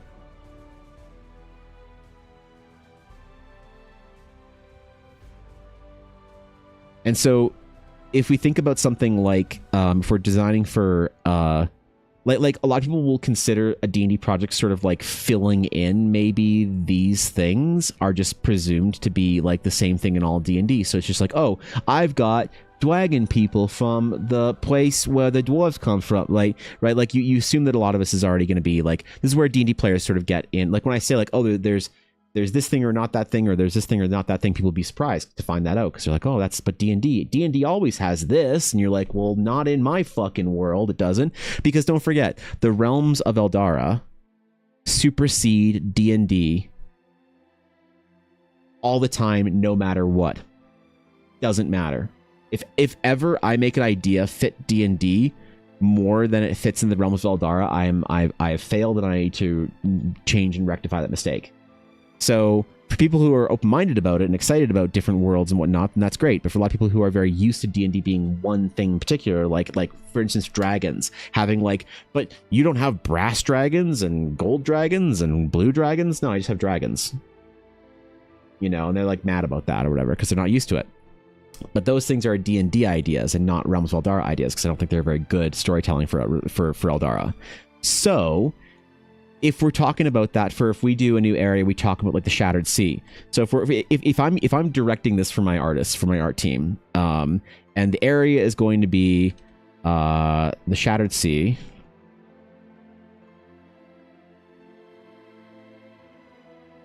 Well, the people are easy because the people are things like the Azael, which is the current project that I'm working on for Sabine, that Sabine sponsored. The Azael, or like, who else is from the Shattered Sea? Well, you know, we'll just call it locals. This kind of feeds into culture, so we'll put it in between. Locals, we'll put that in quotes. Because it's kind of half culture, half like the people. But I do think that these are different enough that we separate them. Cultures would be things like the knights, the sky knights, or cultures would be things like, I guess, the ancient Eldarians, or the lower dwellers. So we need all of this stuff. For wildlife, we get things like our cool, like flying, aquatic life. We get things like our abyssals. We get things like our monsters. And I don't want to. I want to take the superior Avatar approach. So the James Cameron's Avatar, not the Avatar: The Last Airbender. Wait, TLA. There we go. For creature design, where this is like, we're going to create an entire new creature that is like, you know, feels like it evolves from something or whatever. Like it complements the world. It builds immaculate reality. Versus the Avatar: The Last Airbender thing, which is very charming, but ultimately it's just like concept smushing.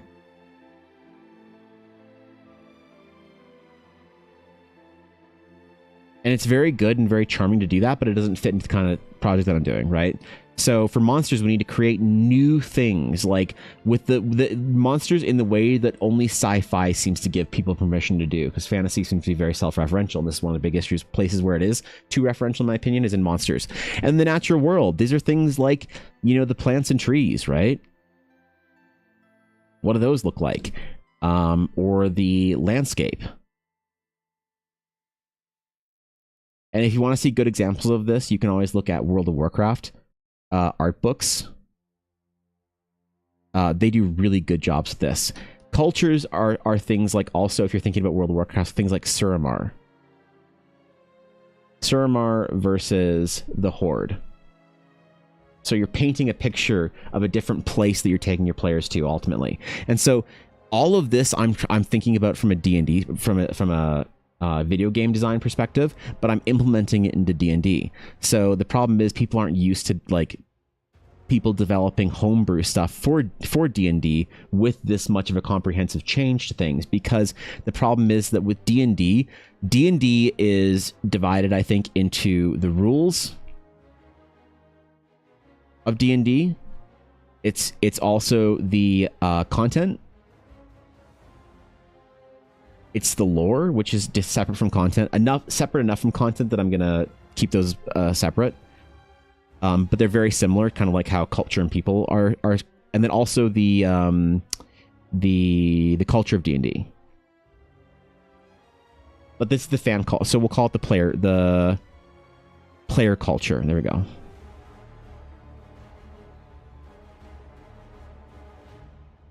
So player culture are things like memes. So this is like barding the dragon, right?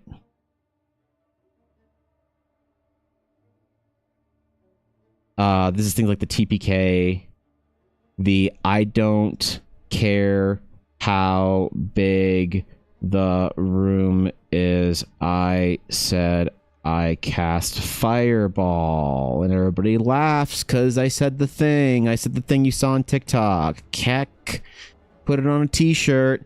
This is player culture, okay? This is the way that we have thought about the game for a long time. The lore is what you think of. It's the world. It is the Forgotten Realms and whatever.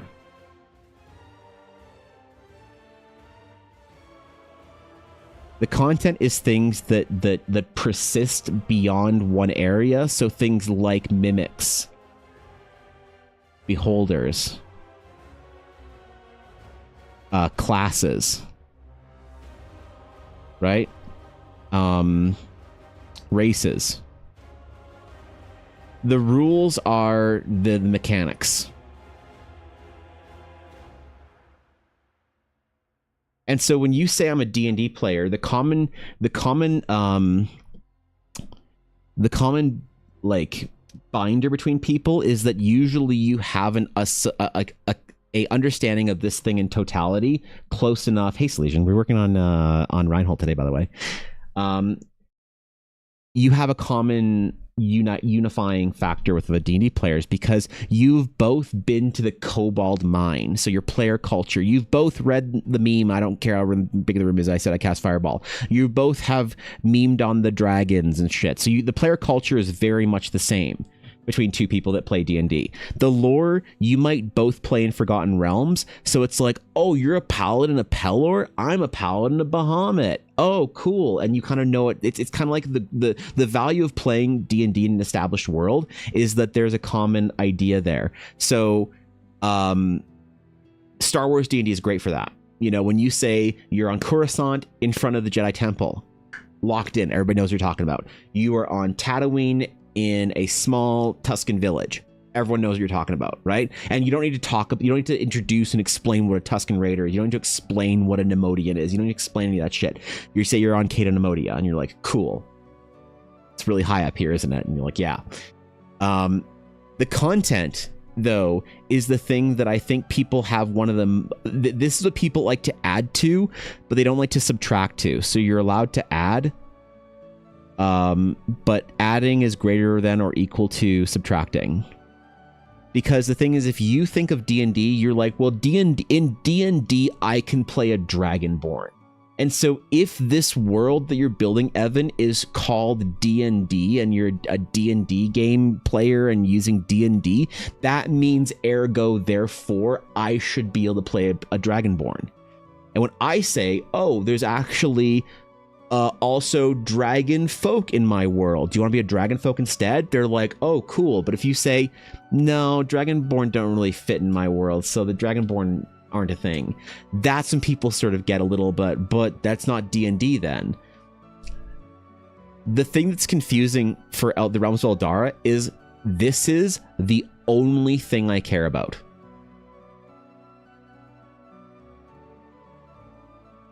I am using D&D for the rules and the mechanics for the game. The content, the lore, and the player culture is all, any of it is, it's all expendable to me. Because if you build something under the current umbrella of D&D content, and you have an idea that doesn't fit under this umbrella, right? This is D&D, but this is not D&D. The problem is with modern fantasy, we have an issue where it's not D&D, it's fantasy. And not fantasy. So this is when self-referential ideas keep happening, because you say, I want to make a air quote new idea. The problem is you have a whole spectrum of cool stuff, and like the umbrella for science fiction is huge, right? But fantasy is a much more narrow umbrella. So when you say, I'm doing this crazy thing in my sci-fi story, it's new, it's way over here, people are like, that's really cool, I've never seen anything like that, I'm so excited for something new. But the problem is with fantasy, if you say, I am doing something new, and here's my new air quote idea, and it is over here, it's like, well, but that's not fantasy, Evan. That doesn't count as fantasy. And even more in the constraints of D&D. So this is what I mean by when I'm trying to think of like creating a new place in art direct and create monsters, like displacer beasts, beholders. Like, these are great historical monsters we fought for fucking 45 years. But they're not new. And so if you're, and so nothing under this current umbrella can be just, it is not new. You might think it's new, but if you create a new idea under the umbrella of you know what fantasy is accepted as, then it's not actually new.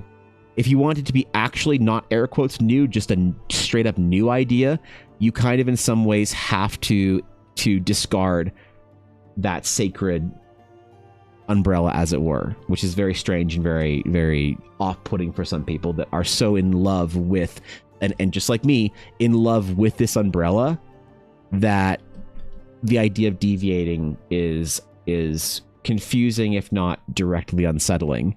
The problem is sometimes within fantasy, there's a really, really good idea, right? And if we discard an idea that fits into the good idea category, like dragons, if we just discard it because we refuse to put anything that currently fits under the umbrella, that we have to only put things that don't fit under the umbrella, sometimes you get a lame idea. So the problem is knowing what things fit under the umbrella that are good ideas, and what things that fit under the umbrella are redundant, self-referential, lame, overdone, whatever. Pick your poison, man. Pick your insult for modern fantasy, however you want to do that. So what that's why, like, even to just break out of, like, within fantasy, there's like the fantasy umbrella. The D&D umbrella is like kind of over here as well. So at the very least, if I'm gonna make ideas, I'm gonna try and put them outside in the general fantasy umbrella, not just the D&D umbrella down here. And every once in a while, I want to experiment by putting some weird shit out there. Teleria, as it is very much a fit under the umbrella thing. But even if it fits under the umbrella, sometimes the fantasy, like the disparity between what is considered to be D&D fantasy versus what's considered to be fantasy is enough to be very jarring for people who are used to playing D&D, which makes me question whether or not Eldara can flourish while it is a D&D campaign setting, and I'm only using the rules for it. The only way that I think that I can manage that or maneuver around it is by creating such a massive, comprehensive version of Eldara that's so complete that people don't necessarily notice the omissions because there's so much to bite onto, right? The ultimate thing to remember, I think, as a developer, concept artist, writer, whatever, is that don't ever let people tell you they actually know what they want. Your job is to literally show them something they didn't know they wanted. That's what's the delight of reading something new or playing a new video game or whatever, you know? Listen to people who are telling you directions, you know? Listen to directions. Let them guide you. But when they say, I want this in my fantasy, do something that evokes the same feeling in them in a way that is better and more delightful, in a way that replaces that thing that they don't realize that they wanted the new thing more. So, love Appa the Flying Bison have equivalent. Yeah, that Appa's a pretty good design. So, Ardenweald is a beautiful zone. I loved it mostly because of what it represented in the world itself, even if it's a part of the Shadowlands. Yeah, Ardenweald is one of the better zones I think they've done in the last, like, you know, couple of expansions. Like music-wise, concept art, direction, they really captured the Dark Fae, I think, really well in there. And not like Val'sharah and the Emerald Dream and Ardenweald all fit together really beautifully as zones that have the same, that are siblings but intricately unique. And yeah, I know, I agree, Ardenweald was one of the best. Yeah. Love developing ecology and such for fantasy creatures. It makes the world feel more alive. I think so too, you know? It's new, like new things, like new flowers and foods and whatever, right? Good mechanics, the base of everything that lets everything flourish. Yeah, I don't know. Rename our real trees and just describe them in real life, but then name something like stick leaves. Yeah, I think that's the concept strategy. Maybe. As long as I can make my Goblin Slayer build within a setting, I'm down. What's your Goblin Slayer build, Elf? What is a Goblin Slayer build? Rendering any homebrew classes for Eldara? Yeah, so in the Discord right now, there's a class in the Dev Moot, right here, Eldara Development Moot, and there is like Nick gave a really comprehensive thing on feedback for the Astronite. Atari has been testing stuff, but if you hit the pins, I believe it is. Yeah, this is the most recent build of the Astronite class. So the Astronite class is what is maybe better classified as a hero class if you're familiar with like MMOs. It's a much more narrow class. It doesn't have subclasses, but the Astral Sage will. So there are classes being developed for Eldara that fit and are specifically designed for some of the different like systems and magic and lore and whatever. Why is it taking so long to download? What the fuck? What the fuck? There it is. So whatever. It's pretty rough, and that's kind of the where it's been at for testing, formatted or as a Google Doc. But yeah, it's got like there's a whole class for them.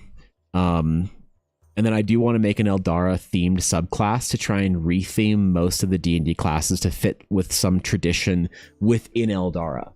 Right, so there's an Astral Order kind of like monk that I'm developing. There's an Astral Order paladin. There is a barbarian that uses sort of like some of the natural world magics of Teleria specifically. So homebrew classes are definitely an important thing. The focus has been the adventure for now, but yeah, homebrew classes are something I'm simultaneously working on with everything else. So, yeah, there's a lot. And it's all been developed this summer, and there's just so much. Holy shit. Human Ranger Rouge. Oh, right, because Rangers are bad and you like Rangers, I forgot. I forgore.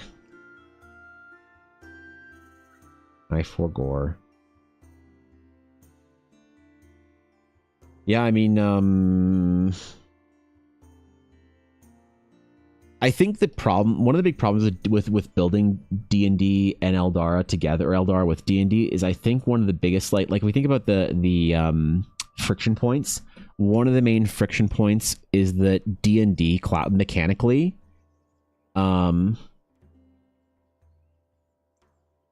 is, I would say, pretty hard magic.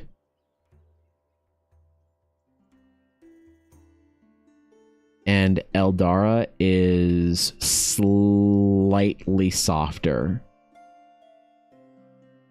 but not as soft as like the Lord of the Rings, right? But I'm not entirely convinced that soft magic isn't required to tell myth as a story.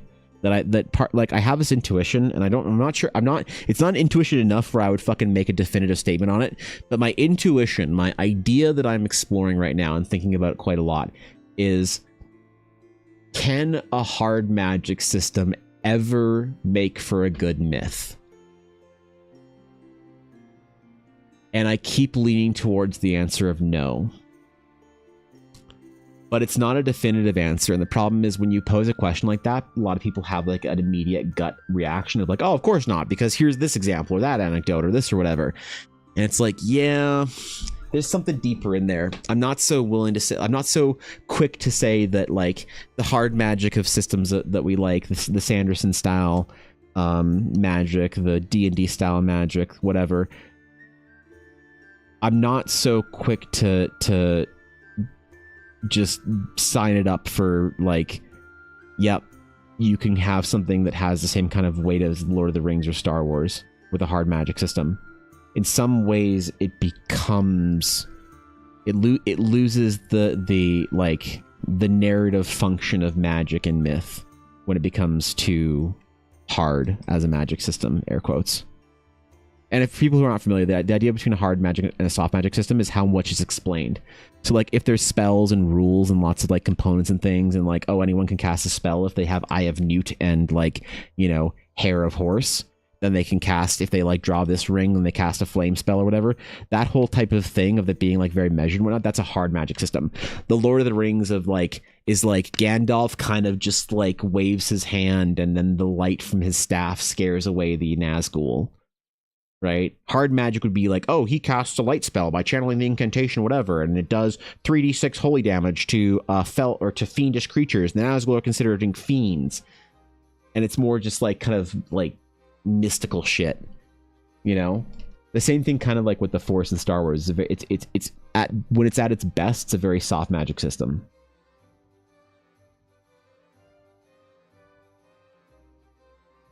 You know, the persuasive sort of like mind tricks, things like that. Soft and like Jello, hard is like magma. The medium is gravy. Yeah, is that how we describe magic systems now? Would Harry Potter's be considered hard? I think the thing is, Harry Potter's magic system I think would be considered fairly hard, but I think that there are people out there who like fucking love super dramatic hard magic systems that would argue it's not. Like, I haven't read Mistborn, but it seems like the average Mistborn enjoyer would argue that Harry Potter's magic is fairly soft compared to Sanderson's magic. But I again, that is anecdotally me anticipating or remembering previous conversations. I don't have a basis for that.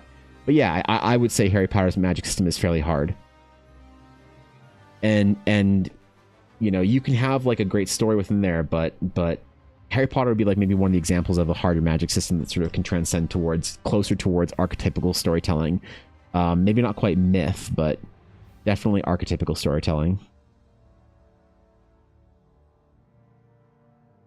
And it's a good example for why you can have where the sturdiness of a magic system doesn't discount the type of story it tells. It's just the type of story you want to tell. But I've been thinking about the presence of two things for myth: the presence of magic and the presence of divinity, and to what those two things do to a story, and if one or the other is necessary in some ways. Leaps of faith and miracles and things like that, and supernatural magics and shit like that, to what extent it's all necessary in telling a mythological story that resonates with people.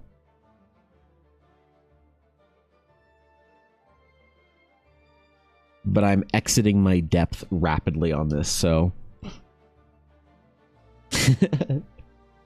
so, you know, hey, it is what it is, I guess.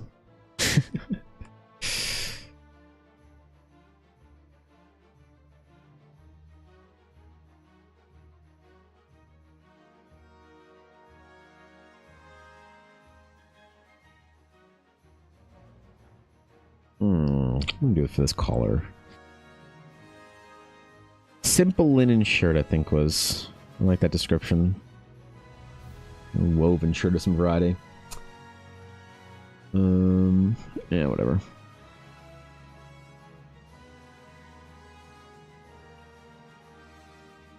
I'm gonna take a stretch break, bro. My hand's starting to cramp up a little bit. That's not a good sign. You're trying to make a magic a bit more scarce or hard to come by. Bards are hard to fit into the world. Yeah, true. I mean that's so like that's a good thing to think about for inherently like how not just cat pawing, by the way. This is actually a stretch I have to do for physio. How accessible is magic? Is it better if it's something that's more like the Force that you have to be sort of chosen by? Or is it better if it's something kind of more like, I don't know, World of Warcraft, where you can just study the arcane tome, right? The wizard versus sorcerer kind of debate. Good to see you, Thorkin. What else kind of fits into that? The Harry Potter sort of like born as a muggle versus a wizard or witch. I don't know how it works in a lot of other things like Sanderson stuff. You know, or like in Lord of the Rings, magic for the most part is locked to the divine. Mortals don't have access to magic, really. You know? The only magical entities in the Lord of the Rings are divine in nature. Whether that divinity is direct or sort of like inherited in some way. And then it's like sort of made in different levels based on how much inheritance there was for it. I don't know. If you add whatever buttons and whatnot. Yeah, I'm putting a big belt on him just for you. Belts and buttons and ties and stuff like that. Oh yeah. Oh yeah. We're gonna make our boy real handsome. Oh god. Even these stretches after like doing the proper like physio like exercises still kind of hurt quite a bit. Man.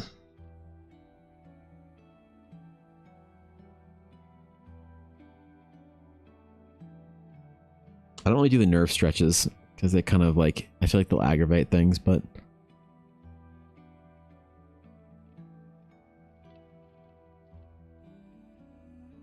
these ones are fine. We're doing a handsome elf for Silesian, Thorkin. The handsomest of elves. Trying to make him exceptionally good looking. Thanks for giving me some reference photos of yeah, portraits. Appreciate that. Had to de-chisel his jaw down a little bit so it didn't seem, you know, too unrealistic.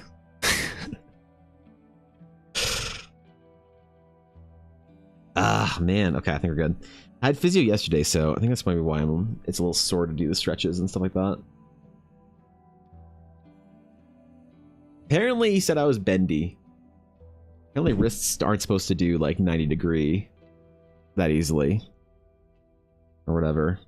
Said that would make stretches harder on me because, you know, like touch your fingers to your arm or whatever is like not normal. I don't know. I don't know if that's true or not, or if he's just fucking with me. Both like hand physios I've seen have both said the same thing. They're like, "You're pretty bendy, aren't you? You're pretty flexible." Like, yeah, I guess. I don't know. Damn it, I should have played goalie for longer. Could have been an NHL player. Damn it. Said I drew dragons and played World of Warcraft. I messed up. Picked the wrong profession, dog.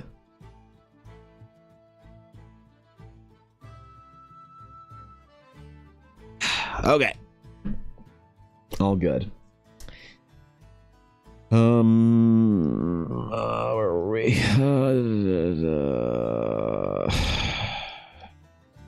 Masculine necks, that's right.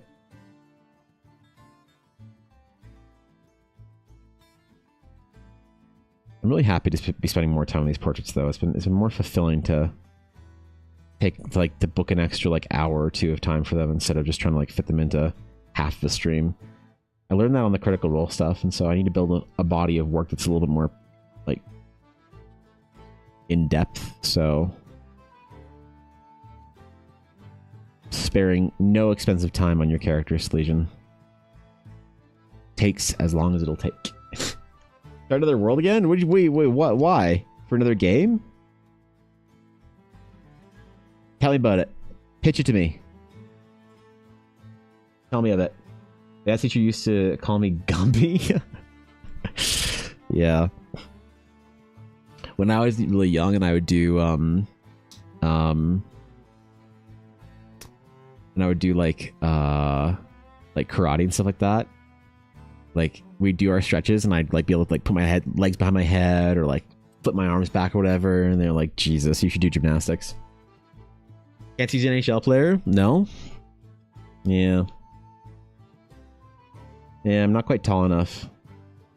Most goalies, like I played goalie for a while. I didn't take it particularly seriously because it's expensive, but I really like playing in net.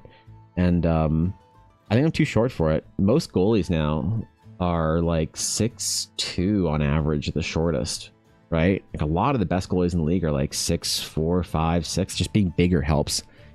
So at like 5'10", 5'11", I wouldn't have been able to cross over. Then again, the new Flames goalie Wolf, he's only 6 feet tall. I bet I would have grown taller as well if I had been training. That whole like developmental side of things when you're young and putting in the work.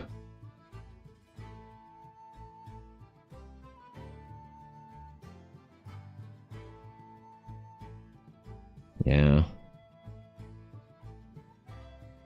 I bet I could have done decently, you know. I could have gotten somewhere. You know, collegiate maybe. I don't know.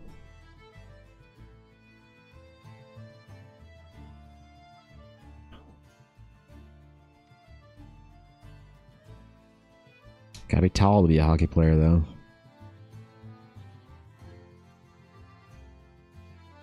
Ella could have been an insane hockey player. Being 6 foot tall? Oh my god, yeah. Bro, if she wanted to play any position.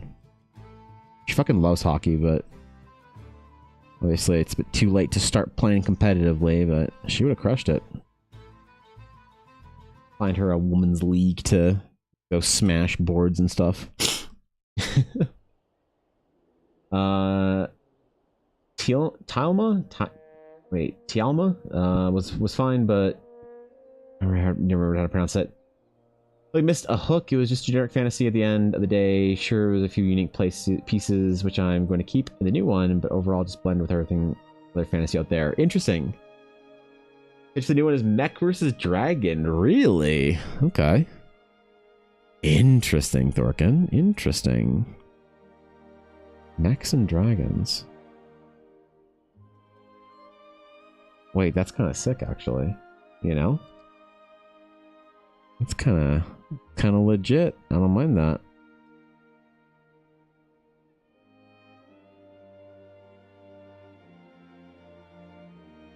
So when do we get our first snippets of concept art from it? Or have you already started?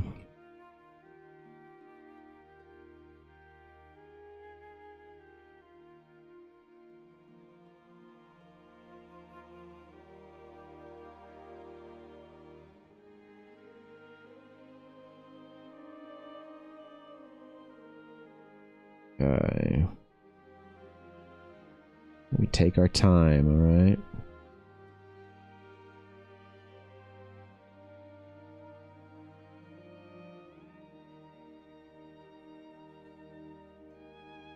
We'll put some scruff and some scraggle on it just a little bit. Some stitches and stuff. As Legion said, it can't look too fancy. There's current line of work.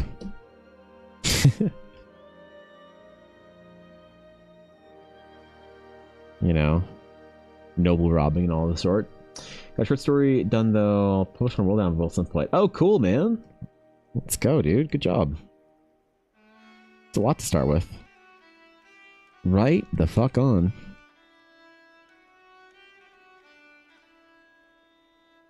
That's what I like to hear, bro.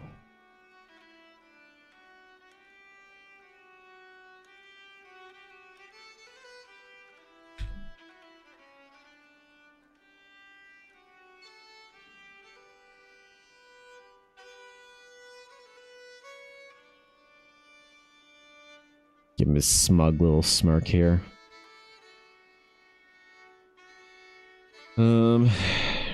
Beat up, kind of like a leather patch type thing on the shoulders. A little Final Fantasy with the design, but a little starting human Final Fantasy 14 kind of vibe, but a little good. Confident with all the other details it'll match. I'm trying to make my work more detailed, you know? Level smirk, right? He knows things. Things that ought not be known by mortals. Unless in Silesian's game, elves are immortal. Can't die. Plot armor detected? Uh-oh. Last time I saw a character with this much plot armor was Lady Blackwood in our current D&D game. I ever got accused of Ella having plot armor by one of our players. She's like, I feel like you've done so much art for Ella that she has plot armor. I was like, well, not really. I mean, everyone can die. Like, maybe she doesn't die canonically in the story, but like in the game, like, absolutely, man. The player was like, well, it kind of feels like she's like, in some ways, getting special treatment. Because like, you haven't done art for anyone else yet.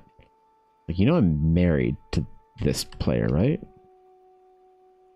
You know that player is like yeah, she doesn't pay for art. Is that weird? Wait, what? Did you not know we're married? Did you think we're just playing D&D and we're buddies?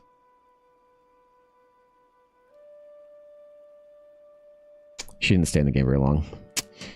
Nope, wasn't happy.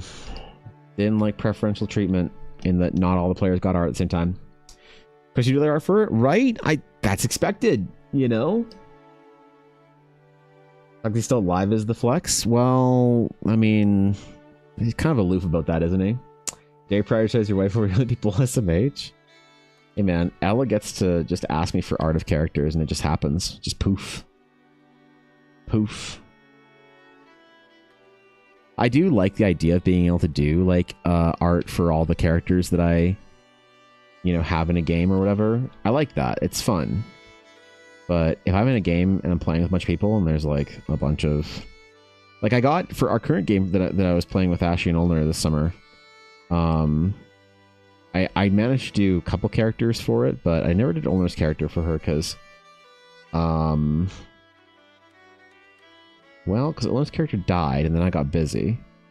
I'm kind of glad because Olner switched characters two more times, so... I would have been butthurt if I did art for Ulner, only to have Ulner switch a character the next week.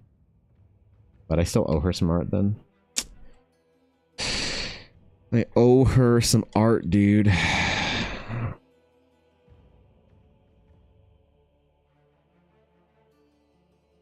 She'll cancel me if she doesn't get it. Happen to love Final Fantasy 14 says perfect. He does know things. Things the players won't, really. Okay. Monka. Ominous. Hoping they won't want to kill him. Instead, maybe they'll outplay the bad guy for his services. Ah. Okay. Okay. Do they have the coin possible for it? Is this a possibility in the game, Legion?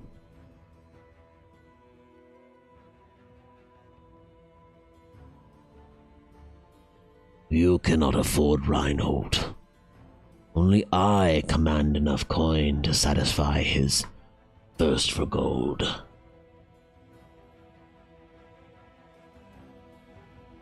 I have paid off smugglers, far more than treasuries of kingdoms on a whim. You cannot hope to outmaneuver me when it comes to paying for his services. Unless you purchase snackies. He's very privy to snackies, knows much of the ancient ways, and is partial to gummy candies. What is that in your pocket? Haribo? No, I've been foiled. You will not stop me. Whenever you're free enough to be able to do D&D on like 2-3 Fridays back to back, let me know. Fuck yeah, dude. How's the game going?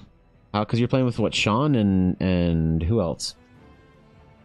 Well, even as a gold sync, that's hilarious. I really hope in the World of Warcraft, like if in the new World of Warcraft housing system, if they do not have a sync item,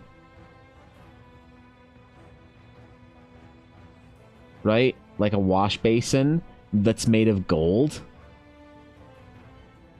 and they don't have the gold sink and charge like 2 million gold for it. Lost opportunity for a meme, hey? Like, we need to have an actual literal gold sink that is a gold sink in the new World of Warcraft housing. I think people would appreciate the meme enough to appreciate a gold sink, gold sink. In fact, I hope somebody at least thought of it and like asked for approval to do it, and then was denied. Like, I hope it's a matter of they just didn't have a sense of humor for it, rather than nobody thought of it at Blizzard.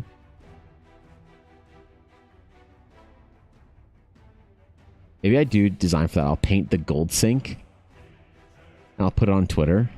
We should do that. In my submission to the World of Warcraft housing item ideas, the gold sink. I should do that, actually. Remember, this is a command? What did it even do? I forget.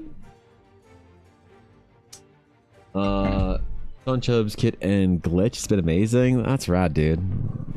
Glad to hear that. Glad you're all having fun, man. That's dope.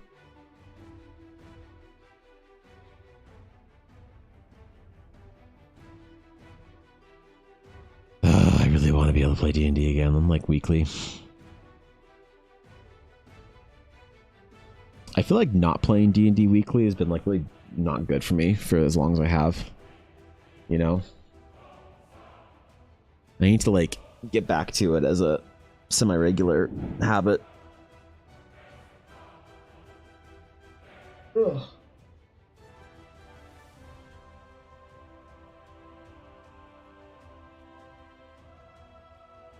Bro, that workout this morning is starting to catch up with me. Oh, okay.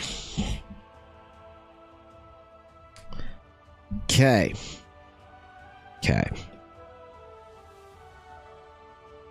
Gold sinks be damned. I don't have time for that right now.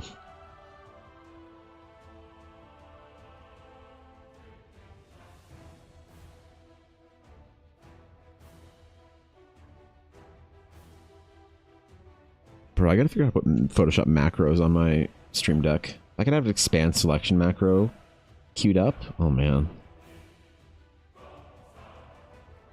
Imagine how much time that would save me. In hitting windows and boxes and things. I was trying to microtransact his players once again, but generous donation of a bag of Cheetos and a Mountain Dew, you too can have a custom in-game crumb. Ah, yes. I need to make a crumb vendor that's basically Bib Fortuna. Same energy, you know? Same energy. Same style.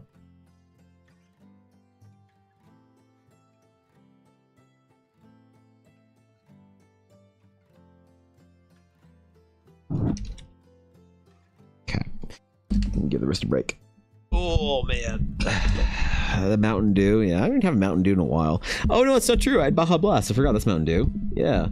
My cousin, the reason why we had Baja Blast Zero is because my cousin came up from the US and she brought up a whole bunch of American soda, because in Canada our soda is pretty tame. We don't have like a whole extensive sort of like zero soda lineup in Canada. And so she brought up a bunch of stuff for me and Ella. She brought some like Baja Blast for the memes. What else? Some like Dr. Pepper Blackberry and Dr. Pepper Cream, stuff we don't have in Canada. So I had like a little stash from this summer. I haven't touched like much of it except for a couple of Bajas. So I do have Mountain Dew. I forgot about that. You know. All right, be good, Thorkin. Take care, buddy. Yeah, shit. I should make that a microtransaction meme or whatever. I don't know. All right, boys. That's about it for today, man. About 2. I got a couple things to get to. I gotta get slicing up some of the prints so I can send them out on Friday for mail day. So I have to do that. No, I don't want it. No, I don't want it. Oh my god, you almost stuck your entire face in my mouth. Hi, Yuna. Hi, baby. Hi, Yuna. Hi, little one. What's her problem? Food. Are you hungry, puppy? Why is it my problem? I don't want. But no, you do not lick. No lickies, okay? You want Ella back? You so confused? Okay, all right. No, you are baby now. No. You're a piranha? Let's see. How piranha are you? You piranha? Oh, no, you don't want to be back. Okay, no, she wants to fight you.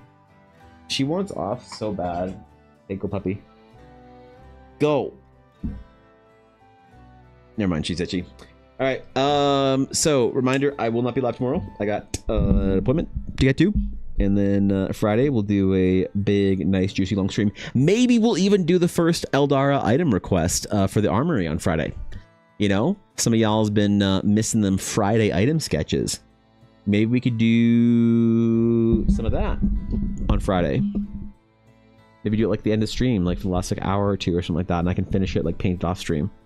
Do some weapon designs and like, ooh, you know, what'd be fun is if we did like a couple of weapon concepts, so we could like do a roll for weapon concepts, and then I could do a bunch of like quick sketches, and then we could vote on the one that we like the most for the armory, and then I could like finish that, like take the best ones and finish them off stream type things, and then make them into actual item cards. And then the next Friday do like a giveaway for item cards, you know, because I print them off on a sheet of 9, and they're like what, $2 to mail. Not a bad idea, I'm saying, man. All right. Okay, so pre-orders for the prints will go out on Friday. If I finish your piece before the installation, which I'm thinking I will, then your piece for our boy here will go out on Friday as well. And I will. Where the fuck's my outro? There we go. There we go. An Astral Steel Gunblade. You want to see a Gunblade? Yeah, Gunblade could be interesting. I don't know. Haven't thought about that for Eldara. Haven't played a Gunmancer or whatever the fucking class is in Final Fantasy XIV the tank for a while. So, cool. Y'all are amazing. You guys are the best. I'll see you later. Until next time, my friends. Until next time. Which is Friday. Until Friday. Farewell.